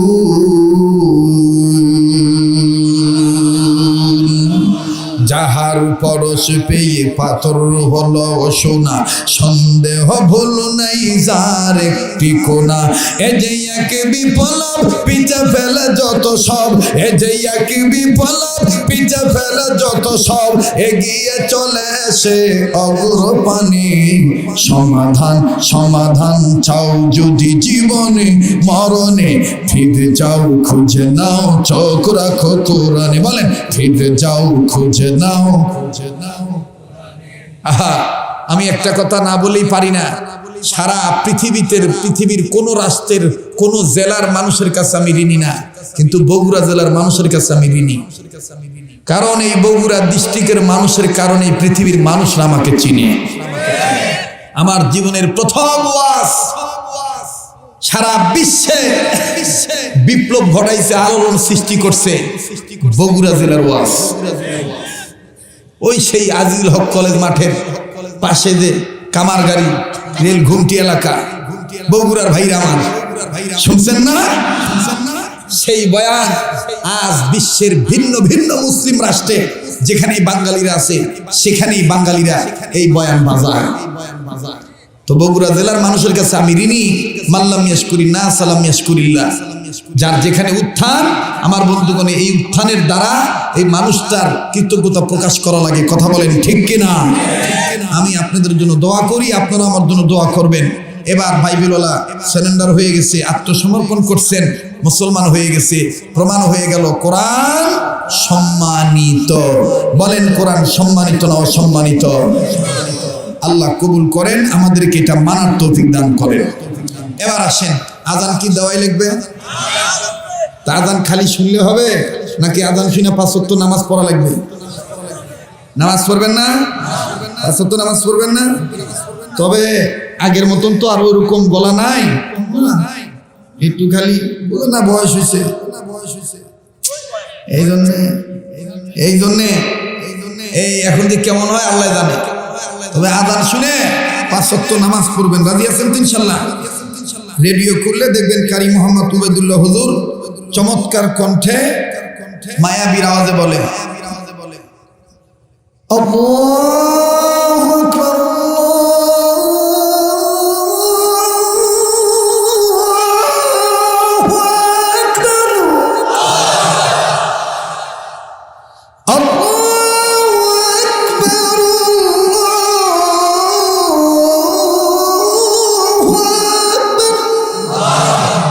মারহাবা কর, আশহাদু আল্লা ইলাহা ইল্লাল্লাহ।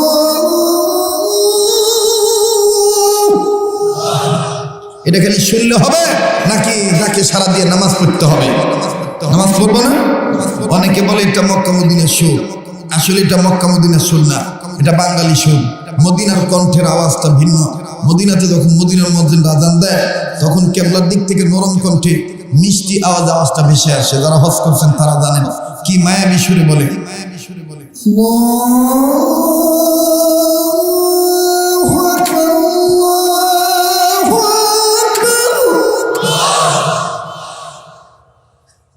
এই পর্যন্তই থাক। হ্যাঁ ভাই, যাবে না? কত রাইট হচ্ছে, কি হয়ে গেল? হ্যাঁ,